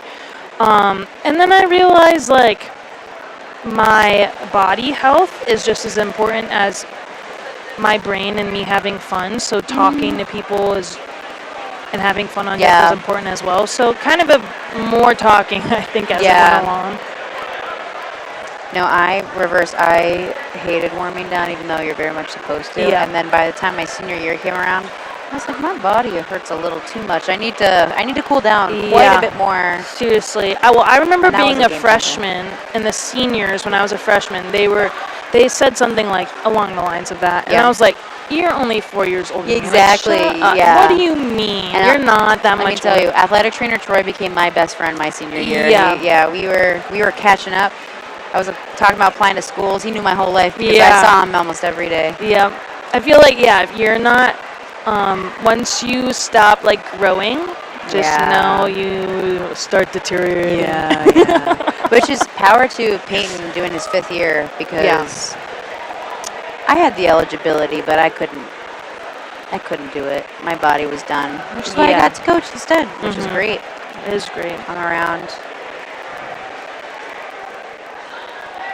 Yeah. If you were, hold on. Sorry guys, I'm trying not to get my toes stepped on, so I'm focusing. We're kind of in a little traffic-heavy area. Yeah. If you were coaching again,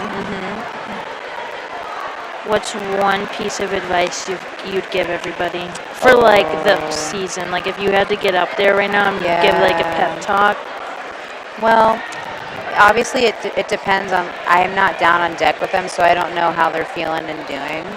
But one thing I think that everyone always struggles with a bit is when you come from high school, and even if you had a really good season last year, when you get to college, you're training so hard every day that your times in these meets are not going to be always the best. Yeah. Because you're tired. Yep. So longer season too. Longer season, longer days, and you have school. You have different stressors than when you had.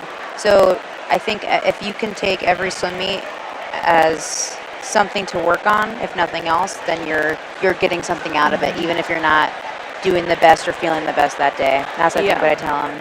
But also having fun. There was too many people. It's like the vice versa of that. I had a lot of conversations with different athletes last year, and I will never forget at my ex, I won't say who, but I was standing behind the blocks, and I was like, smile! Like and they did. And I watched their attitude and their body language change just from that smile. Yeah. Smile behind the blocks. Yeah. Giggle. It's just a sport at the end of the day. So it's finding that balance and knowing what's right for you. But no, that's a great reminder. I think that's a great mindset to have for meets. Is like each meet is essentially practice to race somebody. Yeah. Right. Like it's all going towards your end of the season meet. Yeah. And that's what I think when parents and family watching, and that's always been the best thing my parents ever did. Making sure you're having fun at the end of the day and happy. And that should be the first concern, because if you're happy, you're swimming fast. Yeah, and if you look at it on a bigger scale, like just looking at life in general, what's the purpose of sport? In my opinion, I'm not saying like this is a sole purpose, but there is a purpose where you're learning life skills to bring to the bigger picture of life, right? Like, so this isn't the end of the world if you do bad. This isn't life right here. I'm, for those who don't know, I coached last year, but now I'm off. I'm in law school now. That's a lot of hard stuff that I'm facing. Midterms, a lot of things. But one thing I have noticed is the athletes do a little better in grad school. If you can face some adversity before you get to school, in which sports toughens you up. So exactly. Well, and this is a more individual sport, but it's still a team sport, right? So you're also learning how to interact with people. Leadership. My fellow classmate Teddy, he's in dental school, and we were talking about how being an athlete in undergrad really, really, really has helped our success rates, and admissions actually sometimes look at that now. Fun fact. That is being an athlete, it deems success. Yeah. I mean, I got my first job out of college. They said explicitly because they were between me and another person, and I was an athlete. Yeah. And they know that means I could be a team player. Yeah. And do a lot at once. Yeah. All right, we're on to the 100 freestyle. Lane 3, we have Al Amundsen. 4, Ellen McFarlane. And 5, Kenna Rooney, all from Gustavus. I always think it's funny seeing Kenna Rooney is like a distance swimmer at heart. I don't know what her track is this season, but I know she's been moving around a bit, and I love seeing her do 100. Yeah. I think it's good for her. That's like whenever you see, one of those distance people in the last relay. Yeah. They're like, John's like, sorry, we need one more person. Yeah. Or my sister Lissy today swam 1,000 for the first time. Did she really? Yeah, that was her first time. So, and she used to do the hundreds. This is her senior year. Oh my gosh. And we're mixing it up. Nice. Good finishes. That's always right. You have to, no matter what, if it's 1,000 or the 100 or the 50, the finish is what matters. True. Heat 2. Lane 1, Emily Anderson. Lane 2, Bella Vanden Heuvel. Lane 3, Gracie Michalski. Lane 4, Grace Wagner. Lane 5, Abby Arp. Lane 6, Autumn Winchell. Lane 7, Megan Thompson. And lane 8, Regan Oinvest. Regan's another distance swimmer for sure that I know of. She's had the flu for like a week. I was amazed when I showed up on here and she was in a suit. My sister said every flip turn her ears hurt because they're all, some said sickness is going around right now. Yep. Parents, send your kids some emergency. Yeah, seriously. It's always, you know what, you're talking about what's it like to not be around the swim team this year for the first time. This is the first year I haven't gotten sick around this time of year so bad. And the camp is cold, like Gustavus always happens right around this time. And once it gets through the team, it bounds quickly. Yep. I was constantly sick in college. Yeah. Dang, girl. Lane 7, 59.73. That was Megan Thompson. Megan Thompson, sprinter. She is. Sprinter. All right, and we're on to Heat 3 of 4.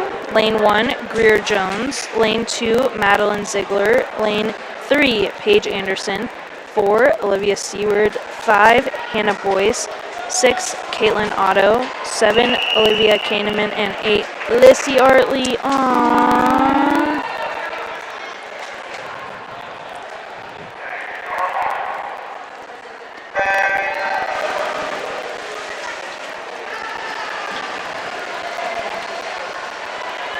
Just grabbing my parents' attention that Lissy Artley is swimming in lane 8 right now. Lissy's in lane 8. Were your parents swimmers? No, and also Lissy did not tell us she's swimming the 100, so we're taken by surprise. Yeah, that's not their fault. My parents, I grew up in Northern Virginia, Katy Ledecky area. She's from Baltimore, Maryland area, but swimming's really big out there. It is, and no one believes me. No. Like, I say, oh, yeah, swimming's really big in North Carolina and like, Virginia. No. And this was pre-NC State, Virginia, whatever Like being era. UVA, yeah. And so when I went to school here, people were like, no, it's California and Texas. You don't. I'm like, you're like, no. just you wait. Yeah, just you wait. No, I swam on a club team of over 1,000 athletes. But I liked swimming. We used to do summer league up there, and I did swim lessons, really liked it, and someone told them that.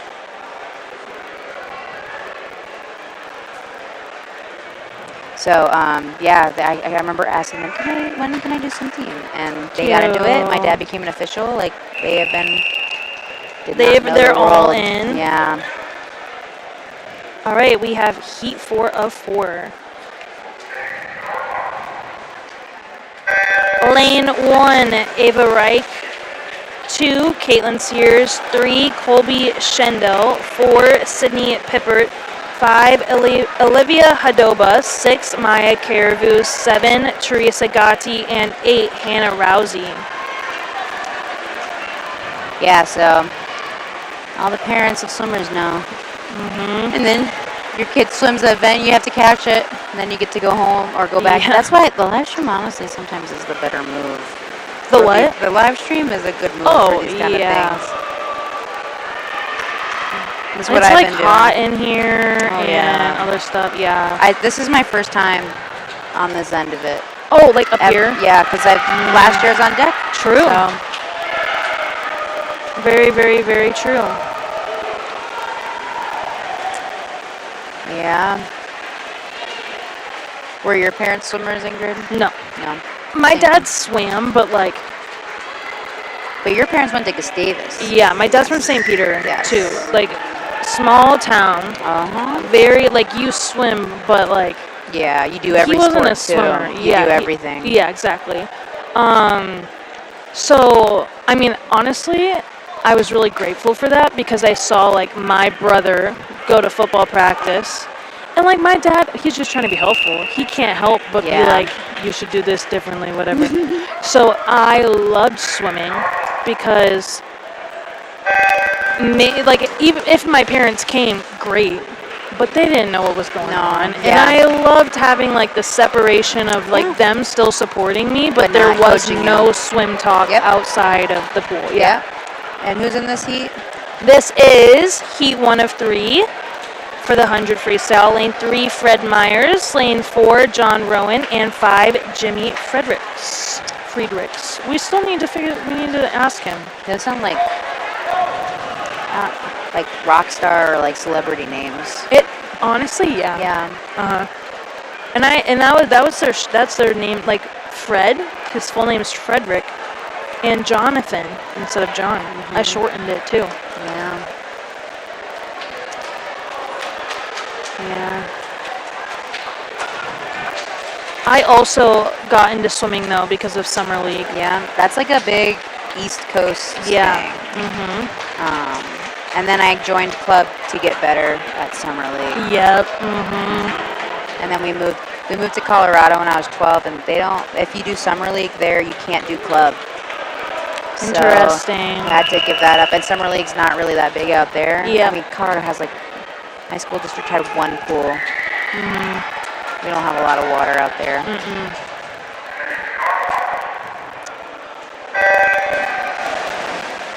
All right, Ingrid, who's in this heat? Heat 2, lane 1, Leo Mellum. Lane 2, Tyler Kaufman. 3, Colin McCormick. 4, Campbell Sullivan. 5, Mason Coate. 6, Jack Weber. 7, Joe Ricker. 8, Theodore Selinski. Talk about another sibling duo. Mellum over here in lane 1, I swam with his sister. Yeah, I wonder where she is right now. I If think she's she's watching. in Texas getting her PhD. Do you think she's watching? Hey, girl. She's, believe it has to do with, sorry, Morgan, something with like prehistoric, like I was gonna say ancient rocks. Earth, yeah, temperatures, you know, like climate when it was really old. A brand new Earth, brand new, yeah. That did not make me sound but I understood. Yeah. And that's how you knew you did a good job, because Thank you're talking to you. someone who just said rocks. Rocks. Rocks and dinosaur rocks. Mm-hmm. Like All right. old rocks. Yeah, seriously. Fossils. Heat 3 of 3. Lane 1, Jonah Ortman. Lane 2, Jack Andre. 3, Brendan Collins. 4, Peter McHone. 5, Aiden Shermack. 6, Matthew Lloyd. 7, Jacob Robichon. And 8, Alex Johnson. I don't see anyone in lane 6, though, just for anyone looking for that. We've had like a sneaky amount of Sickness, no man. shows. Yeah. Here's your insider secret, parents, when you're asking for that heat sheet from John. It comes out last minute because the coaches show up with so-and-so got sick, so-and-so got sick, and this person got sick honestly. right to the very end. So we never have anything finalized till the very end. And it's not like club where it's like, oh, they just didn't show up. This meet's already 6 hours long. Whatever. Yeah. They have to figure it out. Mm-hmm. Well, because for certain meets, I don't know how it works for, can't remember how it works for dual meets, but like I believe it is. If you don't show up, you're not allowed to swim the rest unless you scratch really? you. That might be like invites. Okay.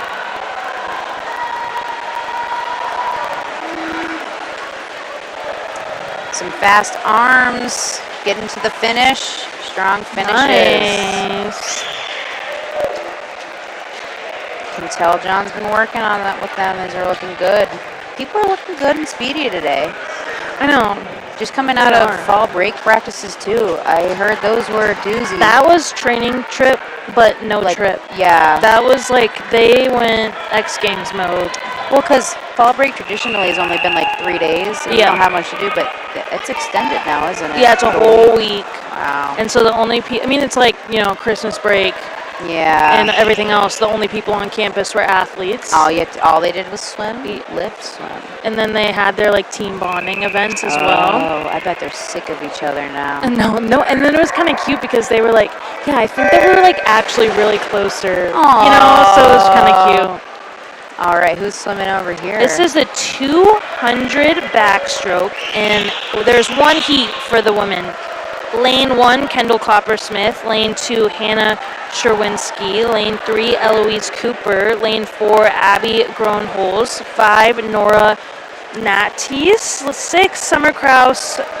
7, Alaya Lima. And 8, Callie Bjorklund. I worked so much with Kendall last year, and it's been great watching her continue to grow. Did you work on backstroke? What'd you work on? Tempo. She's getting it. She likes to sing songs in her head. I told her if that's what it takes, sing a song with a faster tempo. Yeah. And keep that moving. BPM at like 50. Have you ever worked with a tempo trainer? Yes. So I underutilized. Yeah. I don't know. I notoriously slow tempo. Enough that actually both of us sitting here were put into sprints. Yeah. Because we had such low tempo. Yeah. Yeah, I use that with my club coach quite a bit. I can hear it now. Just seriously. It's like a beep, and you put in your cap, and you that's know what? all you hear. Beep, it would drive me crazy. Yep. But it worked. It works. It works every time. Doing it on breaststroke always messed with my breaststroke though, so I had to stop with that. Yeah, you gotta focus either on the hands or the legs. Yeah, you can't do both. No. But yeah. The tempo trainer loved it though it's like the metronome but for swimming. Seriously. But you know what the worst part is like you drop it an inch and they break. I think I think I still had 5 in the packaging, but they had all broken because when I moved from North Carolina to Minnesota, like within the move, they jumbled around enough where they broke. And it's like you can't see that it's broken; it just never turns on. It never turns on again. Yeah. Oh, good swim for Callie and Kendall. Callie over there in lane 8, right? Yes, ma'am. In lane 3, good job too. All right, we're on to the men. There's also only one heat of this. So lane 2, we have Jack Christofferson.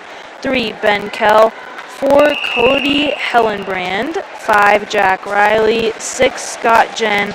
7, Will Sarkinen. And 8, Cole Sarkinen. Another sibling Cute. duo. Next to each other. And I think it's so funny because they don't look anything like each other, but they're also the best of friends. They are the best of friends. I have such good memories of them. Who keeps hitting this window?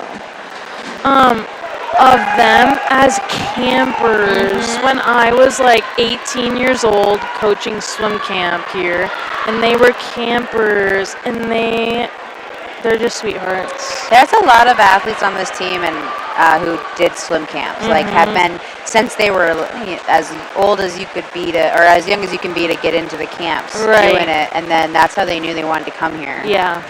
Yeah, you get a taste of like being coached by John and like the team atmosphere. Oh yeah. But I will say there have been a few who like expect to come to school here and it to be like swim camp. Oh. Like all they do is eat whatever they want. Fun swimming stuff, playing games. You know what? It kind of is like that for like the first week, and then you have to lock in. And then you're like, oh wait, there's school. Yeah. I remember that. I was like, it's like a summer camp every day. Oh wait, no, I have homework to do. Yeah. Yeah, it's just a hard balance, and I think John like does a pretty good job of being like, so I know you want to come here because of swim camp. But just know, like, this is a D3 school. Yeah. Academics come first. Matter. Yeah. And John does a good job of keeping academics at the front of our brains. Yep. We do study mentors with upperclassmen and freshmen. All sorts of things. Keeps them locked in. Days. Yeah. Days, taking a day off. That goes back to the mental state, Yep. Yeah, just one heat of this 200 backstroke, though. That was an event. There was a summer I had a coach had me do 200 back, 200 fly, and 400 IM. Free swim meet. Wait, say that again? 200 back, 200 fly, and 400 IM. Long course every summer swim meet. Because he thought I could be a butterflyer. And the 400 IM and the 200 fly were always back to back. Yeah, why would anyone never do both when you're in a club somewhere? The other girl ended up swimming for Alabama, so it worked for her really well.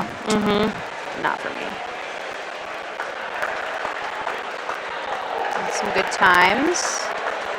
Some of them. So Jack is such a sprinter, and that's pretty impressive that 200 back for him. Getting his endurance on. Oh my gosh, guess what this event is? 200 breaststroke. 200 breaststroke. It's our time, and Grid, go put our suit on. I should be down I think there. I'd pull my groin. I swam the alumni meet a few weeks ago, and I pulled a hamstring swimming a 50 breaststroke. So I'm here every single Monday, and I I make myself swim at least 1,000 when I get here. I miss this pool. And a breaststroker. John likes to say I swim IM because I swim breaststroke.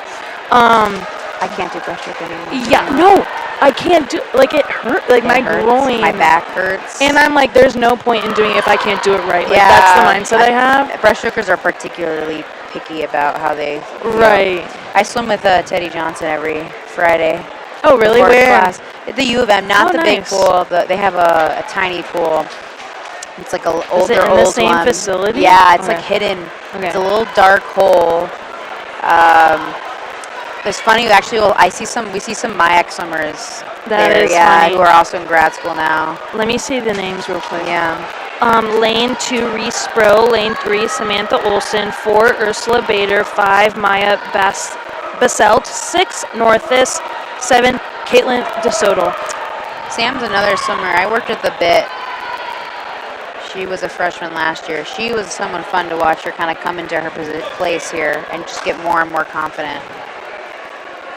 I'll never forget moving her up from group 4 to group 3 and her being like, what, me? I was like, girl, you've been waiting. This is your time. This is your time.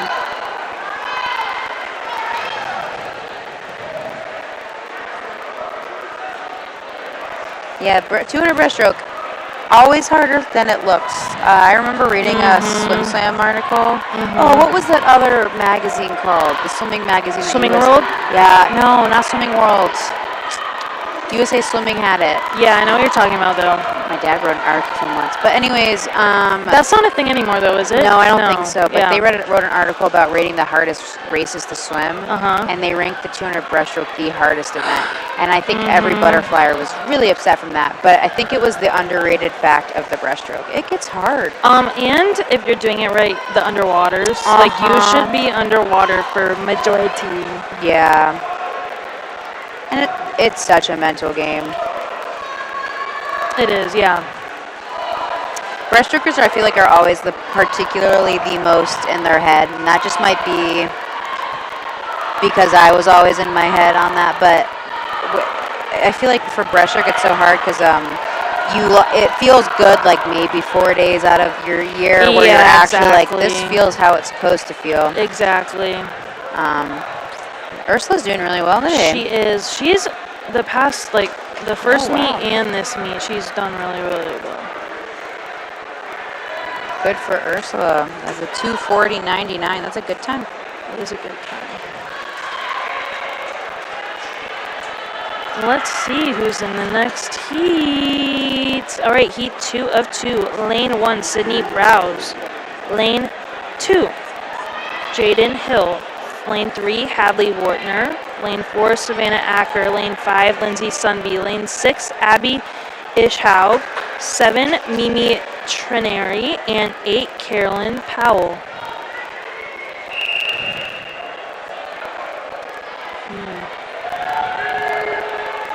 Was this your favorite event, Ingrid?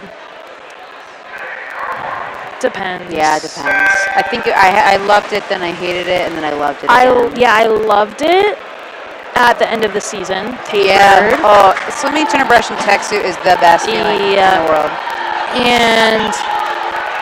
But my favorite event, if I'm looking at the whole season, unfortunately, I'm gonna have to go with the 4am. I was just gonna say, if you're gonna say the 4am. Yeah. I get it. 4am was so scary, and then when I swam it under John, and I should have done it more, but the strategy he gave us, I was like, oh, this actually wasn't that bad. Yeah, and I just love doing all 4 strokes. I love but for the turns. I like breaststroke the most. I love watching it. I love racing it. I don't know. It's a good one. It's a good one. A true swimmer. I think 200 breaststroke was always my special spot. I did not like the 100 breaststroke though. I was not a sprinter. That was that's what I mean by one thing would go wrong in that instant making a choice of like, how do I switch that? Yeah, exactly. I just struggle with that. So swimming the 50. You know what I mean? Like that's why I'm like have so much respect for them. I just don't. I never had. The one thing that differentiates why some people just naturally are distance and some people are so hardcore sprinters is you call fast twitch or slow twitch muscles. I'm sure everyone knows about that now, but I have very slow twitch. Not enough, I think, to be like a distance, but I also didn't have the shoulders to do that. But yeah, I just couldn't get it going, and that's always admirable. It's kind of funny sometimes you have too much fast twitching. Yeah. And you're like, all right, you got to slow down a bit now. You got 150 left to go. Or like they're on the blocks DQing themselves all the time because they're like, twitching all. Yeah. No, this is the one where I think like the 200s are, and obviously it goes with the butterfly, is where I think strategy is the biggest player. Yeah. I mean, obviously like the 500, the 1,000, but strategy really works here. Yep. And you have to kind of stick to it. If you don't have a plan going into these things, then you need to have a plan. No, then you're gonna crash. dying. Yeah. After this, after I read these names, you'll have to tell us your strategy when you swim it. All right, we have one heat of the men. Lane 1, Trig Hempstead. Lane 2, Finn Gustafson. Lane 3, Braden Ripken. Lane 4, Wyatt Gross. Lane 5, Knighton Hill. Lane 6, Brandon Wilczek. Lane 7, Aiden Carlson. And 8, Henry Smith. This is like all Gusties, and then lane Talk about the 4 breaststroke. is one person from Stevens Point. Okay, strategy. I think there's a lot of them you can do.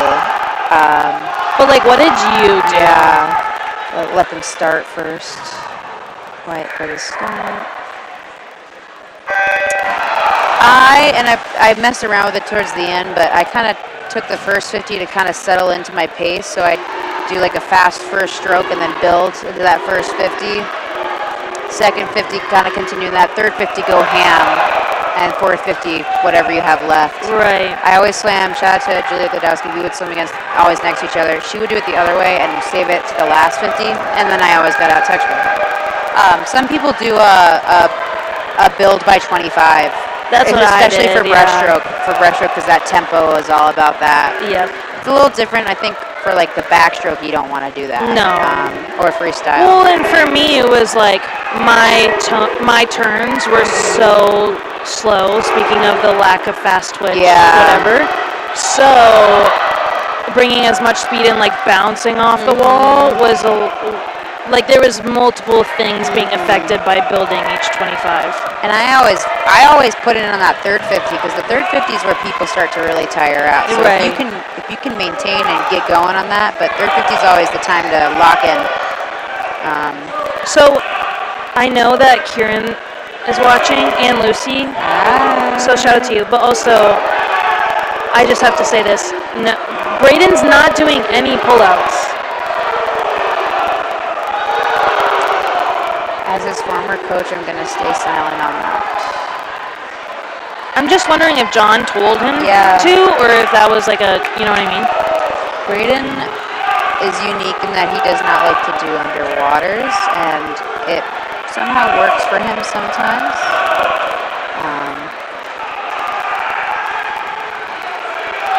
I mean, you know Sam Dayak? Yeah. John told him not to do pullouts, and he was on the conference roster for 200 breaststroke. Well, the pullout's kind of unique because it's supposed to help you. The lore of like the dolphin kick underwater was people just used to do it illegally so much that finally they're like, we'll just give you one. Yeah, exactly. And even then, fun fact, a lot of people still sneak a second one in. Don't tell the officials. Yeah, right? I mean, it's easy to, whether you mean to or not. Like, there's so many people who also do it and they don't even know that they're doing it. Yeah. Or they do it at the end of when they touch their toes. Yeah. They'll do one, and that one's really obvious, but not to the person doing it. No, yeah. So people will get DQ'd and be like, I didn't do a dolphin. What do you mean? And just remember, if you ever get DQ'd, I'm watching the Olympics this year. Yeah. I think someone got DQ'd at the Olympics, so it happens. So the week before Good job. was a swim camp, and Grace and I were working on crossover turns. Which is what the Olympics, it was the 200 IM or 400? I can't 400 IM. The silver medalist, Alex Walsh, did a crossover turn and crossed too much over and got disqualified. Yep. But the week before, Grace and I were working on crossover turns with a group of people, and they were like, well, this is how I've been doing it for however long. I've never been DQ'd. Like, I don't get it. 1 second, let me say the names. Yeah. This is the 500 freestyle. Lane 3, Jane Brees. Lane 4, Abby Arp. And 5, Regan Oinvest. But a lot of time, like even at this meet right now, there's 2 officials here. There's not someone standing right behind your lane or like at the corner even. So no one's really, like, people are watching the turn at meets like this, and like especially in Minnesota club meets when they have less officials. You can get away with doing stuff like that and Also, like not being fully all over. Yeah. But the second you go to a bigger meet, or let me just say like a meet in Virginia or a meet in North Carolina, or where they have enough officials and enough money to pay there to be a turn judge in every single lane, you're gonna get DQ'd. Yeah. And then the next week, Alex Walsh gets DQ'd, and I was like, I told those kids. I hope that they're thinking of me right now. Yeah. Well, I think what we're gonna see is many people afraid to do it now, which is you shouldn't be. But yeah, we're on the 500 now. What were your thoughts on the 500? I mean, I like watching it. Yeah. Okay, so Jordan was here earlier. She doesn't know basically anything about swimming, right? So, and even at conference, right, like we had some people representing Gustavus, and they were like, What? Yeah. I'm like, if you are a newbie, or if like you're getting bored, first of all, think of all the mental effort all these people are going through right now, because it's insane. But second of all, watch the people with the counters more than the people swimming, because that tells you a lot more about what's going on. Yeah, what's going on. It's our secret signals, but it is. My boyfriend, Gunnar, he is not a swimmer. Called his first swim meet. He came to a swim match, but he was going, that 500 thing is really long. Why would they? And I was like, they do a mile too. And he went, what? Yeah. And to this day, if I say anything about the 500 or a mile, he grimaces because he just can't fathom. Oh my gosh. Can't fathom. I don't know. I think 500's always scary, and then you do it, and it's fine. Yeah, for sure. My lore, I never did the 1,000. I never did the mile. I got away. Yep, I got away with it. The only event I have never swam is the 1,000. I've swam every other race, even like long course, like the 800, 400. Everyone should do it. I got away with it. Yeah, we're gonna watching it go. No, watching the counters. The traditional, if you don't have someone telling you what to do, is just to shake it up and down because you want your friend to go fast. And John's take on that is don't do that, because what happens if you are swimming a 500 and you have a 400 left and your friend starts shaking it? You're going to hop out and shake them. That's what he said. So he doesn't have us do that. They have special signals. They know what they're doing. When you talk about strategy, this is a strategy.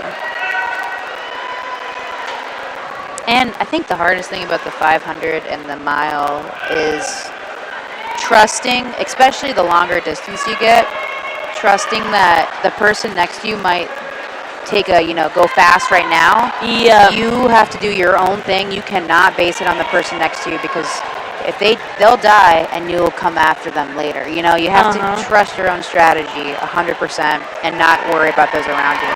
I was saying to Jordan, that's probably the hardest part, is you need to swim your own race and trust yourself, but at the same time be aware of people around you. You know what I mean? Yeah.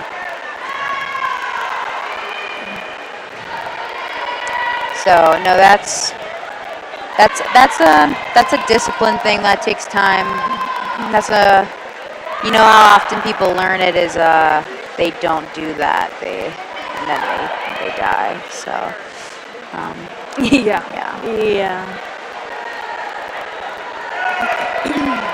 I'm trying my best to pull up.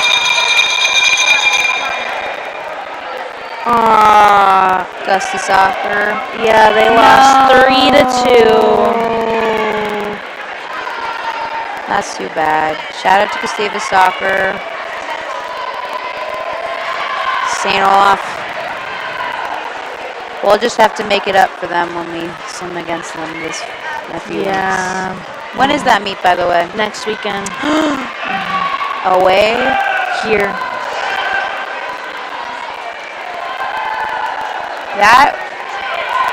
That is a big rivalry, and that's a fun one to come see.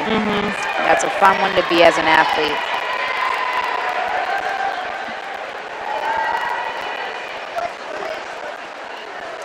That is the one meet that the coaches normally we can just do open scoring, so anyone can score.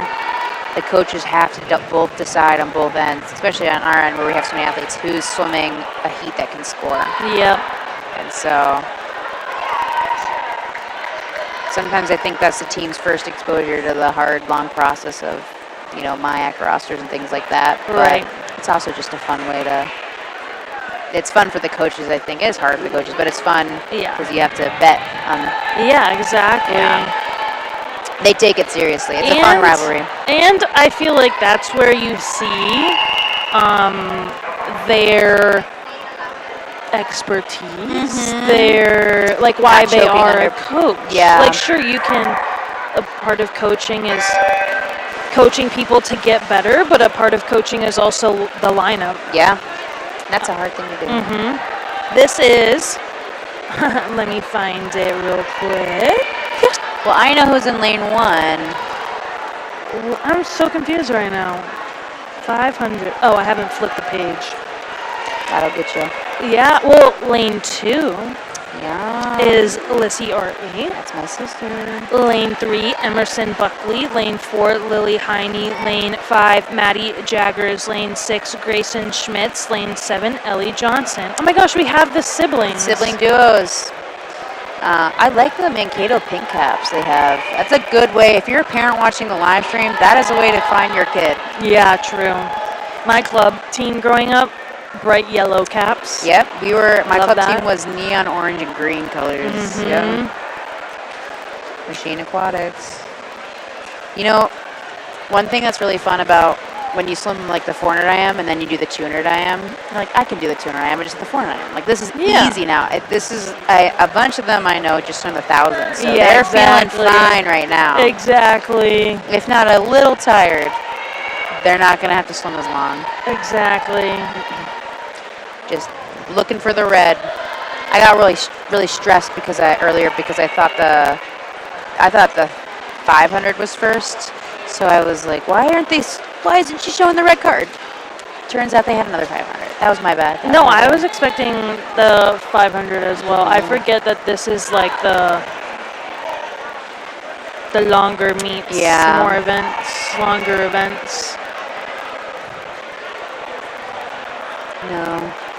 These are when If you weren't a breaststroker, what would you have rather been? Like, what would have been your specialty if you got to choose? Yeah, I think freestyle, and I honestly think I should have done more of that. I should have been. I just didn't really want to by the end. But and it was too late to change that, and I didn't really want to gamble on that because one thing about when you get to college is if you're gonna focus on something, you kind of got to focus on it a bit, especially when you're trying to find like your spot in this.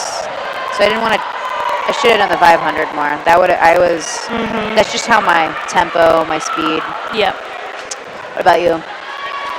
I swam a lot of fly in high school and in club, and I wish I would have continued to do that. I think that's one thing where, looking back, and now that I am a coach, and let me just preface this: I have way less experience than John Carlson, so don't get your panties in a twist over this. But I think that's one thing where me and John disagree about is the option to do one-arm fly. I don't like what they do. I don't like one-arm fly. I don't like that it's an option, especially like maybe. And you know what? It's an option. And I think I'm more mad at myself for allowing me to choose that option rather than pushing myself and to not choose that option. Yeah. Because I was a butterflyer in high school. And you just kind of have to do it. Yeah. And when you're, the problem is when you are swimming and you're dying already, and then you have to do butterfly. He has, by the end of my time there, though, we were doing sets where you were not allowed to do.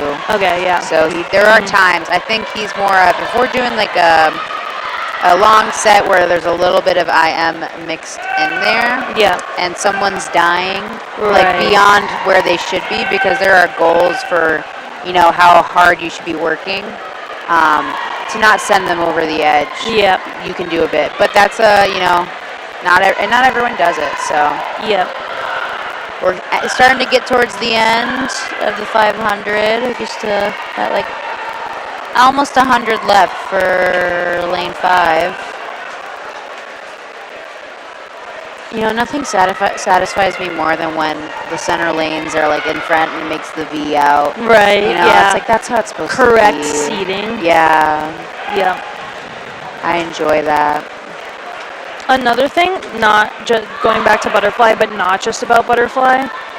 I think I have also, from being a breaststroker, this philosophy of like, do it until it feels right.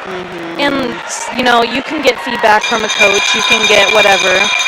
But if you, and I think this is also the yoga teacher in me, right? Like, if you truly pay attention, I think that you can do a lot of experimenting and listen to your body on your own to know what is the most efficient for you. Yep. And not harmful to your joints. I don't know. Like, obviously, I'm not saying you should just get in the pool and swim millions of yards. Yeah. But I don't know. This was, training's different for everyone. And, however, that's also something I think that does take time as you get older. And I mean, like freshmen, I think you need to just be listening to whatever the coach is telling you. Right. And as you continue on, then you have the opportunity to trust yourself a little more. But seeing that red card at the very end of the 500, the most satisfying thing. The most satisfying thing. I'm really impressed with these athletes today. Everyone's been sick. Nice job. Nice job. There we go. This has been really sick, so. I know. I have not seen her in a few weeks. Yep. All right, I'm going to say the names for Heat 3 of the 500 real quick. And Lane 1, Michaela Whitty. Lane 2, Geneva Fackler. Lane 3, Amber Peterson. 4, Merritt Isaacson. 5, Teresa Gatti. 6, Holly Ombre. 7, Caitlin Otto. And 8, Linnea Reinsmoen. Talk about these Swedish last names at a Swedish school. You Scandinavian last names. Seriously. Too many.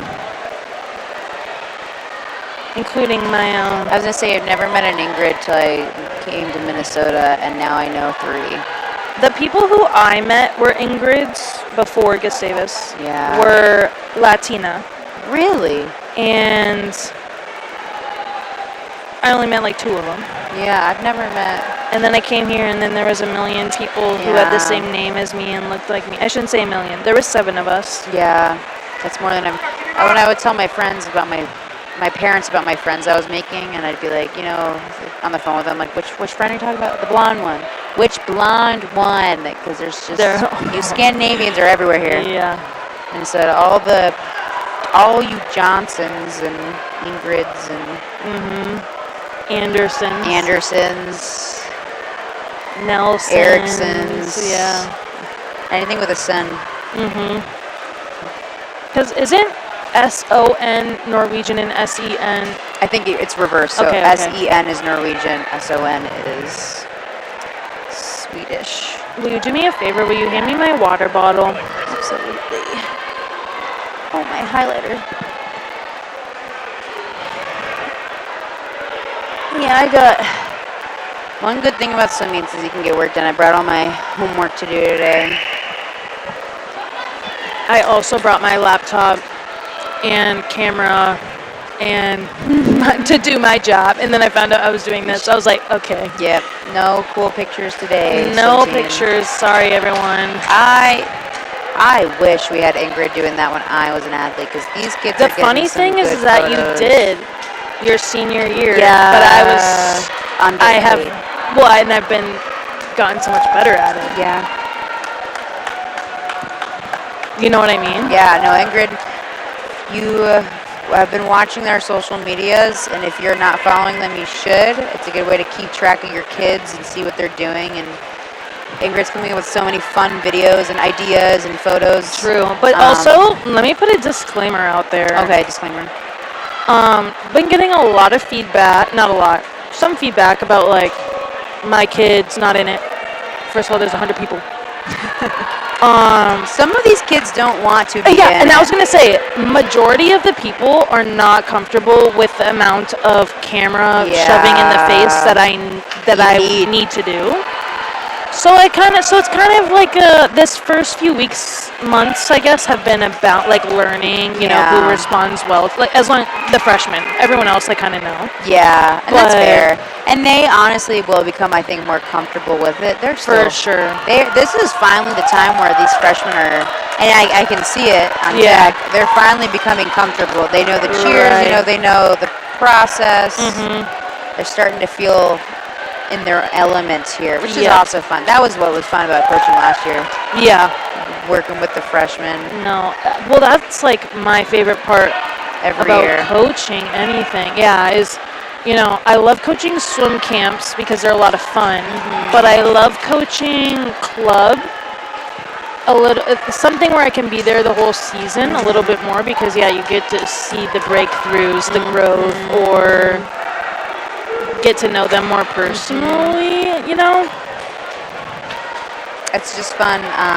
That was what was sad about not being able to be here longer. Yeah. That I couldn't see. Talked to Coach Alex a lot about that, the arc that you see as we grow up because... Oh, I know. I had an arc. Yeah, me too. There's 100 people here who are like becoming good humans. Adults. We're just junior adults when they show up to college, I say. Oh, I'm like, you are all children. You're all kids. My dad came into town today and helped me fix my license plate. Yeah. Someone had to put a new license plate on my car. I've been riding my bike because I didn't want to do it. So, still, once you're out in the real world too. Yeah. Just turned 24, so. I feel like that's important, though. That's like one thing as I've been getting older and older is got the bell ringing. That's a good feeling too. Yeah. Is, you know, you hear people who are getting older and they either wish that they were more in touch with their childlike side, or they feel like their success in life comes from the fact that they were still playful and whatever. So I'm not trying to tell any of these kids to grow up. No, you're supposed to have fun. Yep. And honestly, I think swimming and this team particularly it does a really good job of letting them be goofy. I mean, my mom was asking me, what's with all the hats? We got a lot of boys wearing cowboy and hard hats in their outfits. Let's see. Oh my gosh, there's only one heat of the men for the 500 free. I'm going to read the names now. Lane 1, we have Leo Mellum. Lane 2, Teddy Selinsky. Lane 3, Matthew Lilliord. Lane 4, Ryan Trantham. 5, Logan Sear. 6, Beckett McGraw. 7, Logan Braley. And 8, Colin McCormick. Am I crazy, or have I not seen Marcus swim yet? They have an orchestra concert today at 1. So him and Felicia are playing their instruments with the Gustavus Symphony Orchestra. I swear I saw him. Did he just get here? They came to cheer, and then Marcus plays viola, Felicia plays violin. I believe she also plays the flute, but she's playing violin today. I played cello with the orchestra, so they're kind of the coolest, I think, of the teams here. Those two. Yeah, so they're over there. That's the first time actually that they've had a concert during the day while I've been here. Yeah, I was gonna say that's weird. Yeah, that's a newer thing, I think. But did they get a new person? Yeah, newer. Well, no, but well, yeah, so my senior year, this is his 3rd year conducting, but I think they're kind of just changing things a little more now because he's more into his position. Yeah, exactly. Well, I feel like that's what you gotta kind of do that as a coach too. Like you come in and you play the game that has been being played for the first few years, and then once you build trust, then you can start changing make sure it's things. working. Yeah. And is Coach Luke out recruiting today? I think so, Yeah.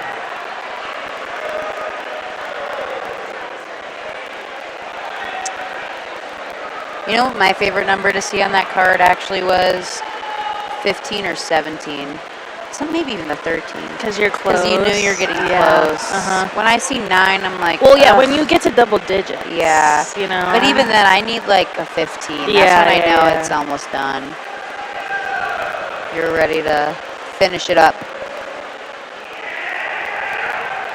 Okay, I have another question. Okay. If you were 18 again and applying to schools, and for some reason you got a letter from Gustavus saying no,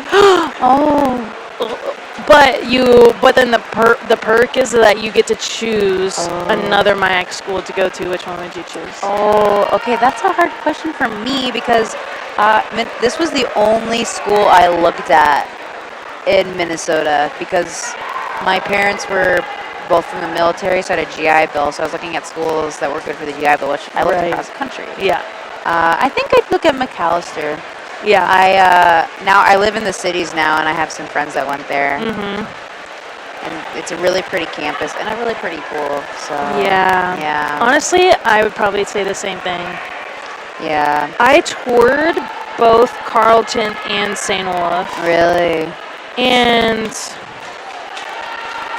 I don't know. It just I could tell that it was someone's place, but it wasn't mine. Yeah. That's a hard thing to do too, to figure that out. Find the spot. No, I don't think. I can't even imagine not having gone to Gustavus. No. Truly. It was funny. I came in. This is my first time really being back here, like as a full-on alumni, not having anything to do, like not even work, not even homecoming. Yeah. My dad said, "Does it feel weird to be here?" I said, "Yeah, kind of. Yeah. It's weird not seeing everyone I know. Yeah. And it's weird not being on the pool deck.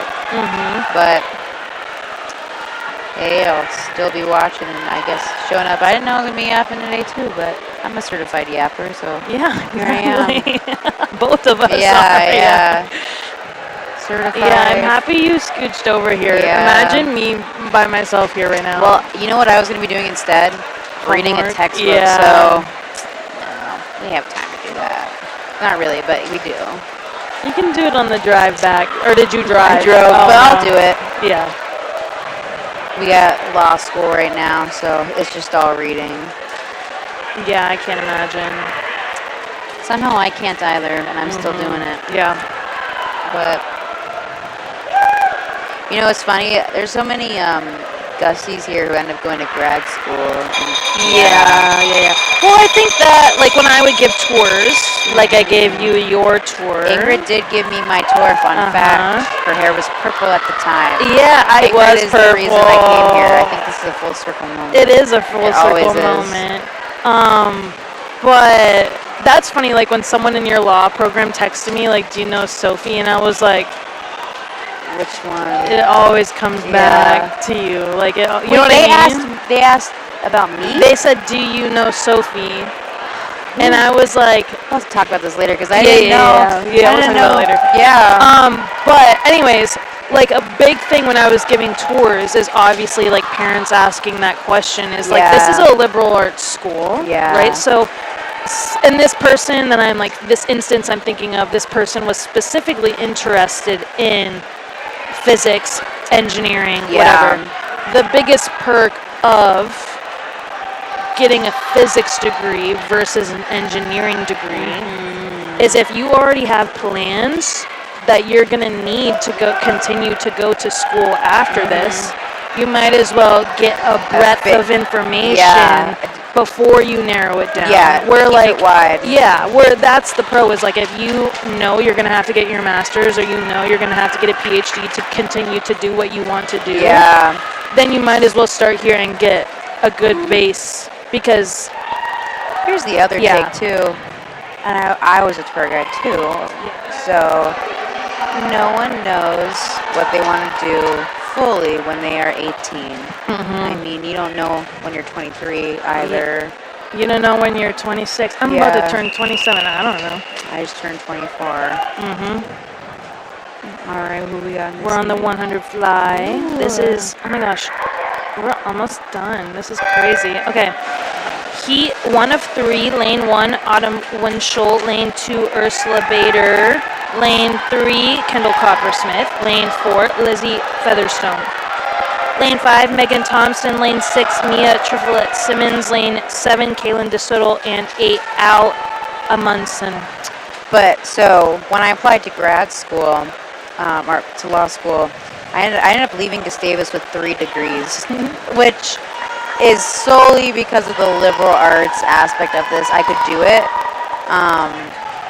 and it was not like I really had to do any extra work. It just kind of fell into my lap, honestly. And that was all because I was allowed to pursue anything I was interested in. I could take a class and it would fulfill a credit, and got all these cool leadership positions outside of swimming and in swimming. And I just felt like it really Gustavus set me up well for the world and for school. And actually, there are 7 Gusties at my law school right now. Yeah. So there are 5 Gustavus grads in my class, which is everyone was asking me, "Is this a Gustavus thing to go to law school?" And I was like, "I guess." I guess it is now. Yeah. I don't know. No, I agree with that as someone who has like started their own business. Yeah. Liberal arts is never the wrong way. Oh yeah, I would have never been able to major in math and then also minor in film and media. Yeah. Like because you would have to apply to each college within the university, all of that. Okay, heat 2, lane 1, Samantha Villa Orvilla, lane 2, Madeline Kriskowski, lane 3, Felicia Smearing. I don't know how to say her last name. Sorry, girl. It's another Swedish one. It is Swedish. Lane 4, Megan Schultz. Lane 5, Nola Fisher. 6, Zoe Ference. 7, Olivia Sheeler. And 8, Stella Anderson-Moy. Yeah, talk about popping off. These are some good butterflyers today. You know, I think Nola cut her hair. Oh, really? I think so. I can't tell.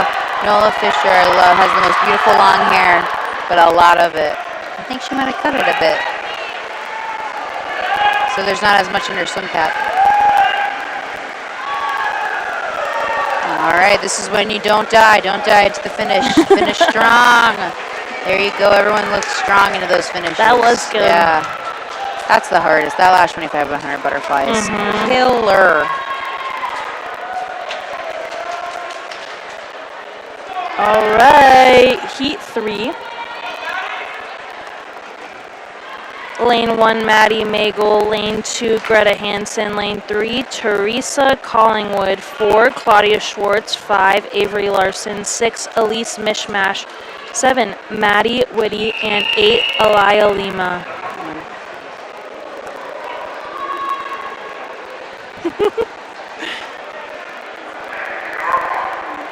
That's a... Gotta take a selfie to document that I'm behind this right now. Once in a lifetime opportunity. It is a once in a lifetime opportunity. That's what I'm like. I could be Rowdy Gaines, and then but I couldn't because all I do is like talk about myself. Rowdy Gaines is Well, we got a side breather in lane 4. That's such a rare. Look at this.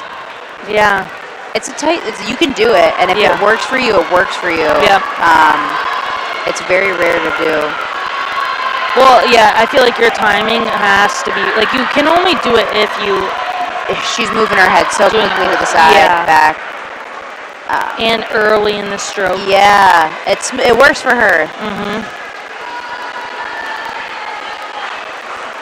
For me, at least, like lifting my chin was a really easy way for me to get my hips down before I pop them back up without even out using muscle. Yeah. That makes sense. Yeah. It's all. I have the image in my head of how to describe it, but not the words. So I'm going to stop saying that. We have 3 heats of the men 100 butterfly. Heat 1, lane 3, Nihal Chima. Lane 4, John Moran. And 5, Luke Wang Ness. It's a Gustavus heat. You think we'll sweep this heat? Yes. Wait, what'd you say? I said you think we'll sweep this heat? Oh, I Yeah. hope so.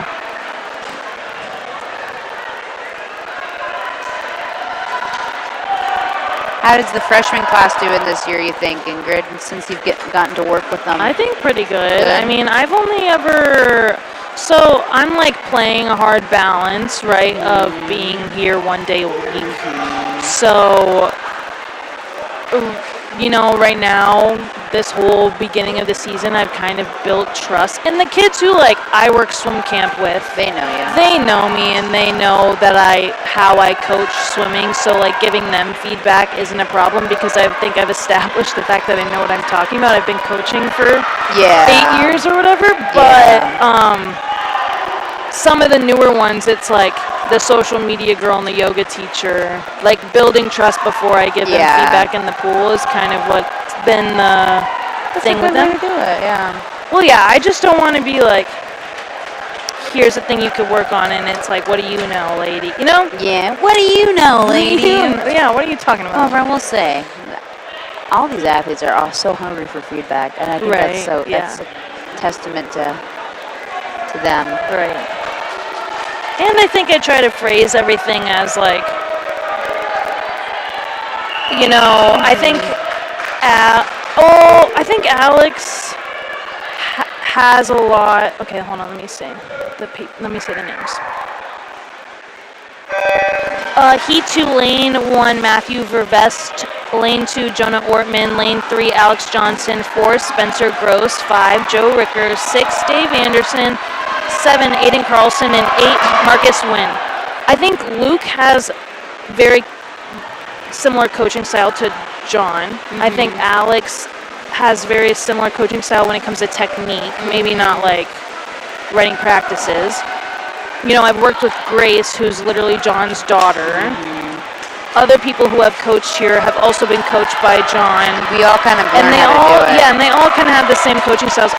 But I think there's some things where, like, not that I say I disagree, but I think I bring a little bit different of a perspective because I have not just been in St. Peter or Mankato. Yeah. You know, I don't know. Been coaching with John. Yeah, and I've been coaching with, you know, people in North Carolina, people who now, you know, live all over the place in Minnetonka. I don't know. So I'm not saying, like, when I go up to people, I'm like, I know that they typically say this for breaststroke. What if we try this? And that's all that swimming is. It's going to be every person will have something different to say. Exactly. Really.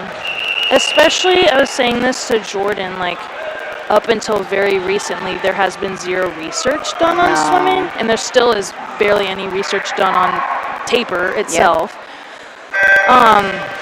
But for the most part, technique is based on whatever the fastest person is doing. Which doesn't work for everyone. It doesn't work for everybody.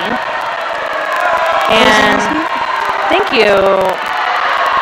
Heat 3, lane 1, Finn Gustafson. Lane 2, Dylan Solis. 3, Brendan Collins. 4, Campbell Sullivan. 5, Peyton Richardson. 6, Jack Andre. 7, Aiden Shermack. 8, Charlie Simpson. I swam under a coach because Colorado Springs is where I grew up. Well, once I moved there, that's USA Swimming headquarters. Yeah. I had a coach and his only job was to film elite swimmers, analyze and research basically, and give them feedback. So the really cool thing was he had all the film of the best swimmers in the world, so we got to watch it, and it's all the underwater footage. Yeah. That is really cool. Yeah, but he said that. Look at that sweet gusties, 1, 2, 3. Some strong finishes too. I keep saying that, but it comes down to those things now once you're in college. The starts, the turns, and the finishes. Yeah. So I mean, everyone's working and doing those things in between, but what's the point if you can't even get those last few things?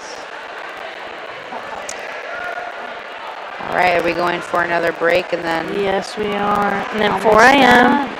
and then the relay. 4 a.m. 2 a.m. Oh. and then the relay. This is a meet because it's an It's invite. like, They you get to better pick whatever they choose. want. Yeah. Interesting. Someone needed to swim it. Well, I think it's all right. I'm going to go pop back to my parents. Deal. Yeah. I think I might make Teddy come talk with me. Yeah, I was going to say, Teddy Johnson. Teddy. Teddy. Do you want to come talk with me so I don't have to talk? Do you want to come talk? Replace Sophie? Teddy. So Teddy Johnson's coming up right now. We're going to start yapping.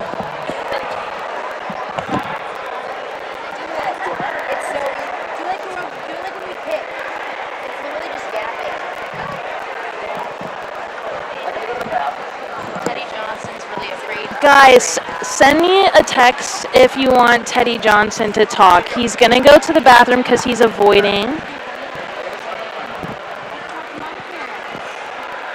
And when he comes back, we'll see if I get a text. We'll see if the crowd wants Teddy to talk. Oh my gosh, you don't have to stay here if you have to go talk to your parents. Your parents are here from out of town. You're good.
Okay, guys. Thank you so much for the text. It worked.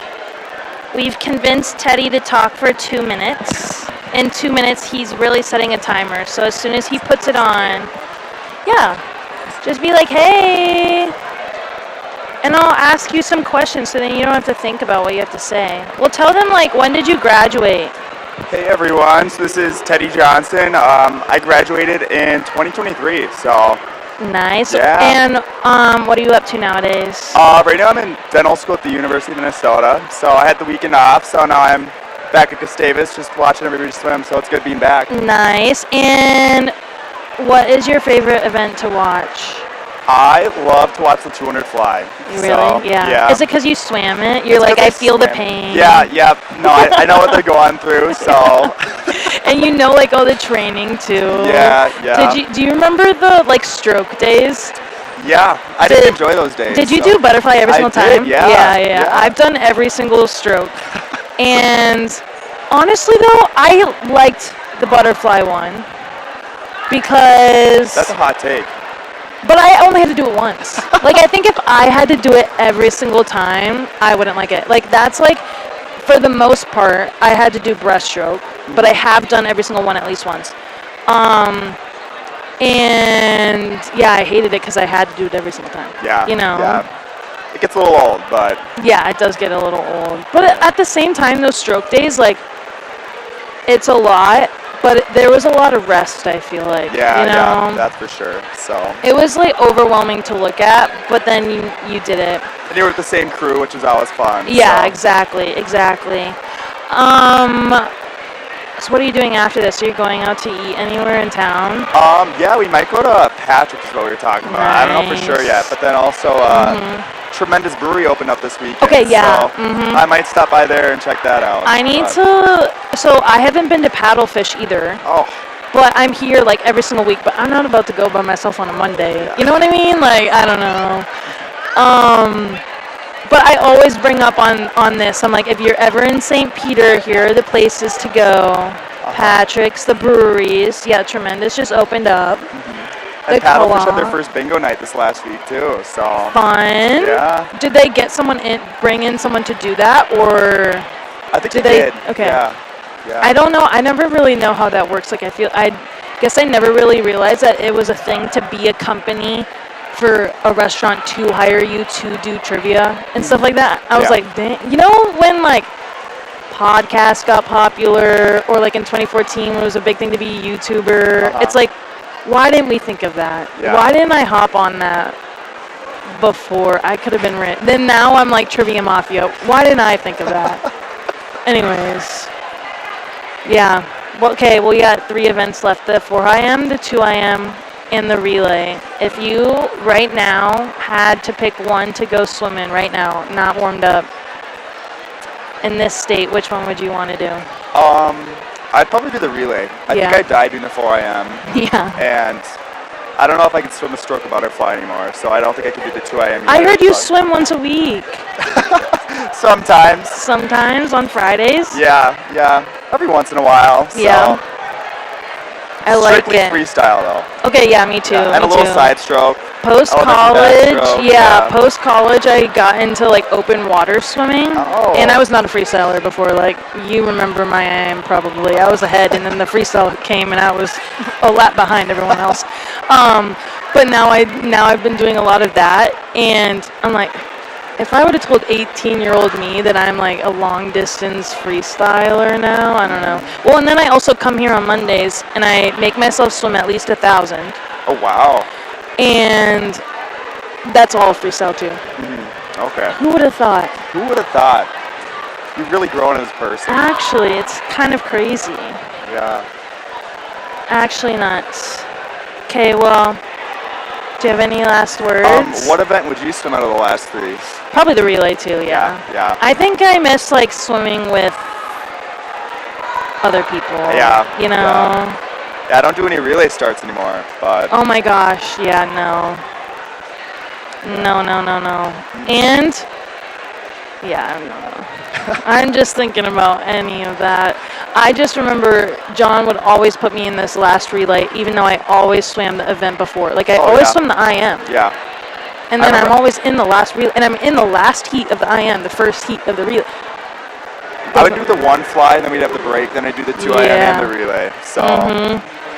The trifecta. It was a fun time. Okay, I have another question. Yeah. If you were a swim coach, would you be like Andy Clark and roll up on deck, button down, khakis, looking sharp from Carleton? Would you be like this guy from the Pointers over here, Stevens Point, polo, but jeans? Okay. Or would you be like John shorts, boots, t-shirt, sweatshirt vibe. Yeah, I can't really pull off the Keen boots like he can, but Yeah. I'd probably go Stevens Point. Okay. I'd get too hot in the button down. I think that this is like, that's one of my favorite questions to ask, like, because that's like a personality question. Mm-hmm. You get the type A people are always going to be the Andy Clark, like, button-down khakis. Yeah. You know what I mean? Yeah. Okay, let me read these names. Okay, we're on to the 400 IM. Heat 1 of 2. Your sister is swimming right now. Yeah. Lane 3, Ellie Johnson. Lane 4, Felicia Simring. And 5, Reese Spro. Go, Ellie! Go. You can go cheer if you want. Okay. Yeah, I'm gonna log off. Okay, well, say you had so many fans text me. Say bye. Bye, everyone. Thanks, Teddy.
All right, heat 2 of the women's 400 IM. Lane 2, Paige Anderson. Lane 3, Maddie Whitty. Lane 4, Kaylee Gibbs. Lane 5, Hannah Sherwinski. 6, Sienna Cyric Carey. And 7, Ursula Bader.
Oh, bye.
There's one heat of the men's 400 IM.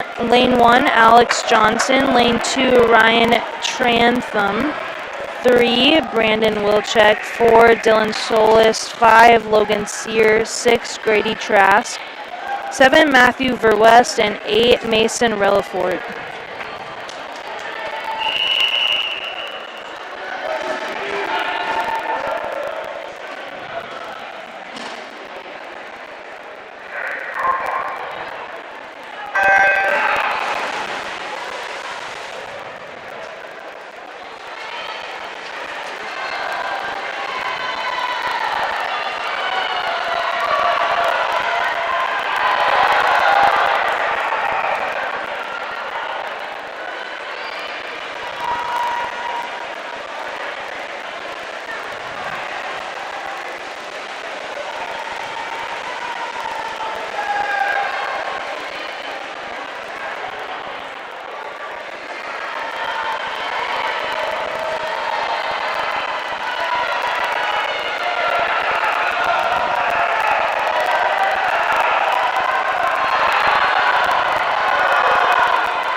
There's 3 heats of the women's 200 IM.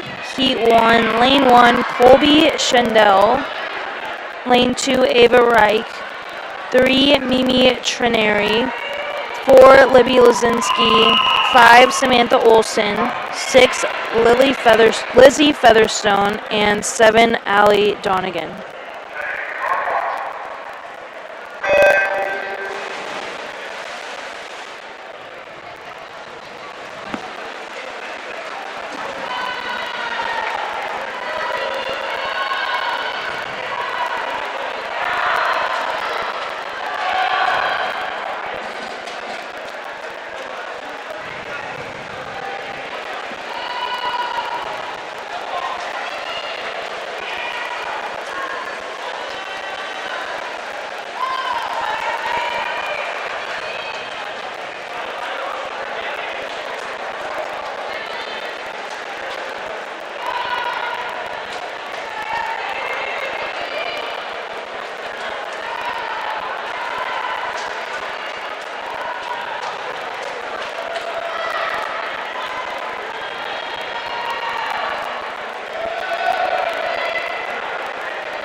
Heat 2 of the women's 200 IM. Lane 1, Callie Bjorkland. Lane 2, Nora This. Lane 3, Maddie Kriskowski. 4, Olivia Sheeler. 5, Zoe Ferentz. 6, Kendall Coppersmith. 7, Greer Jones. And 8, Carolyn Powell.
Heat 3 of the women's 200-yard IM. Lane 1, Emerson Buckley. Lane 2, Stella Anderson Moy. Lane 3, Carly Miller. 4, Merritt Isaacson.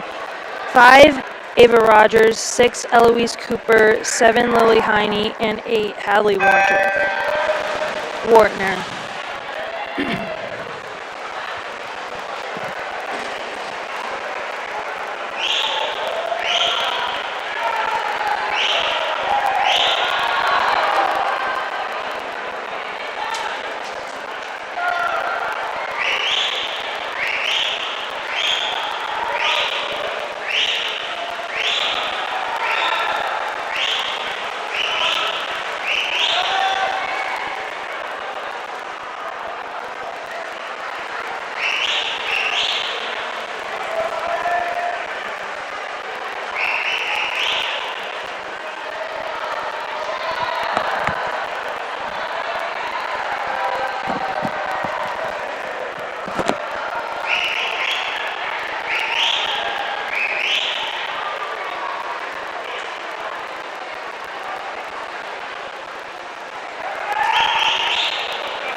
All right, there's 2 heats of the men 200 IM. Heat 1, Lane 3, Nihal Chima. Lane 4, John Moran. And 5, Fred Myers.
All right, heat 2 of 2 for the men 200 IM. Lane 1, Mason Coate.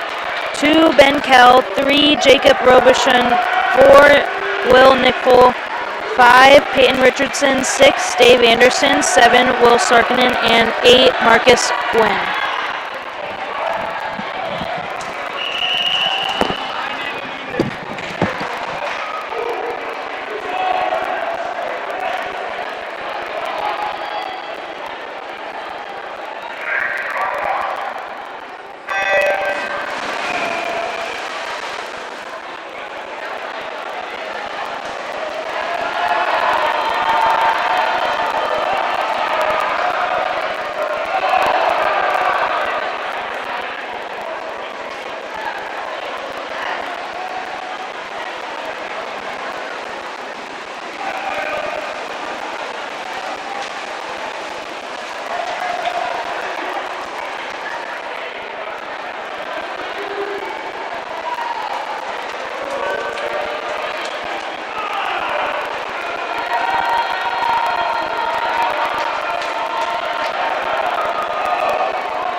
Mic check, mic check.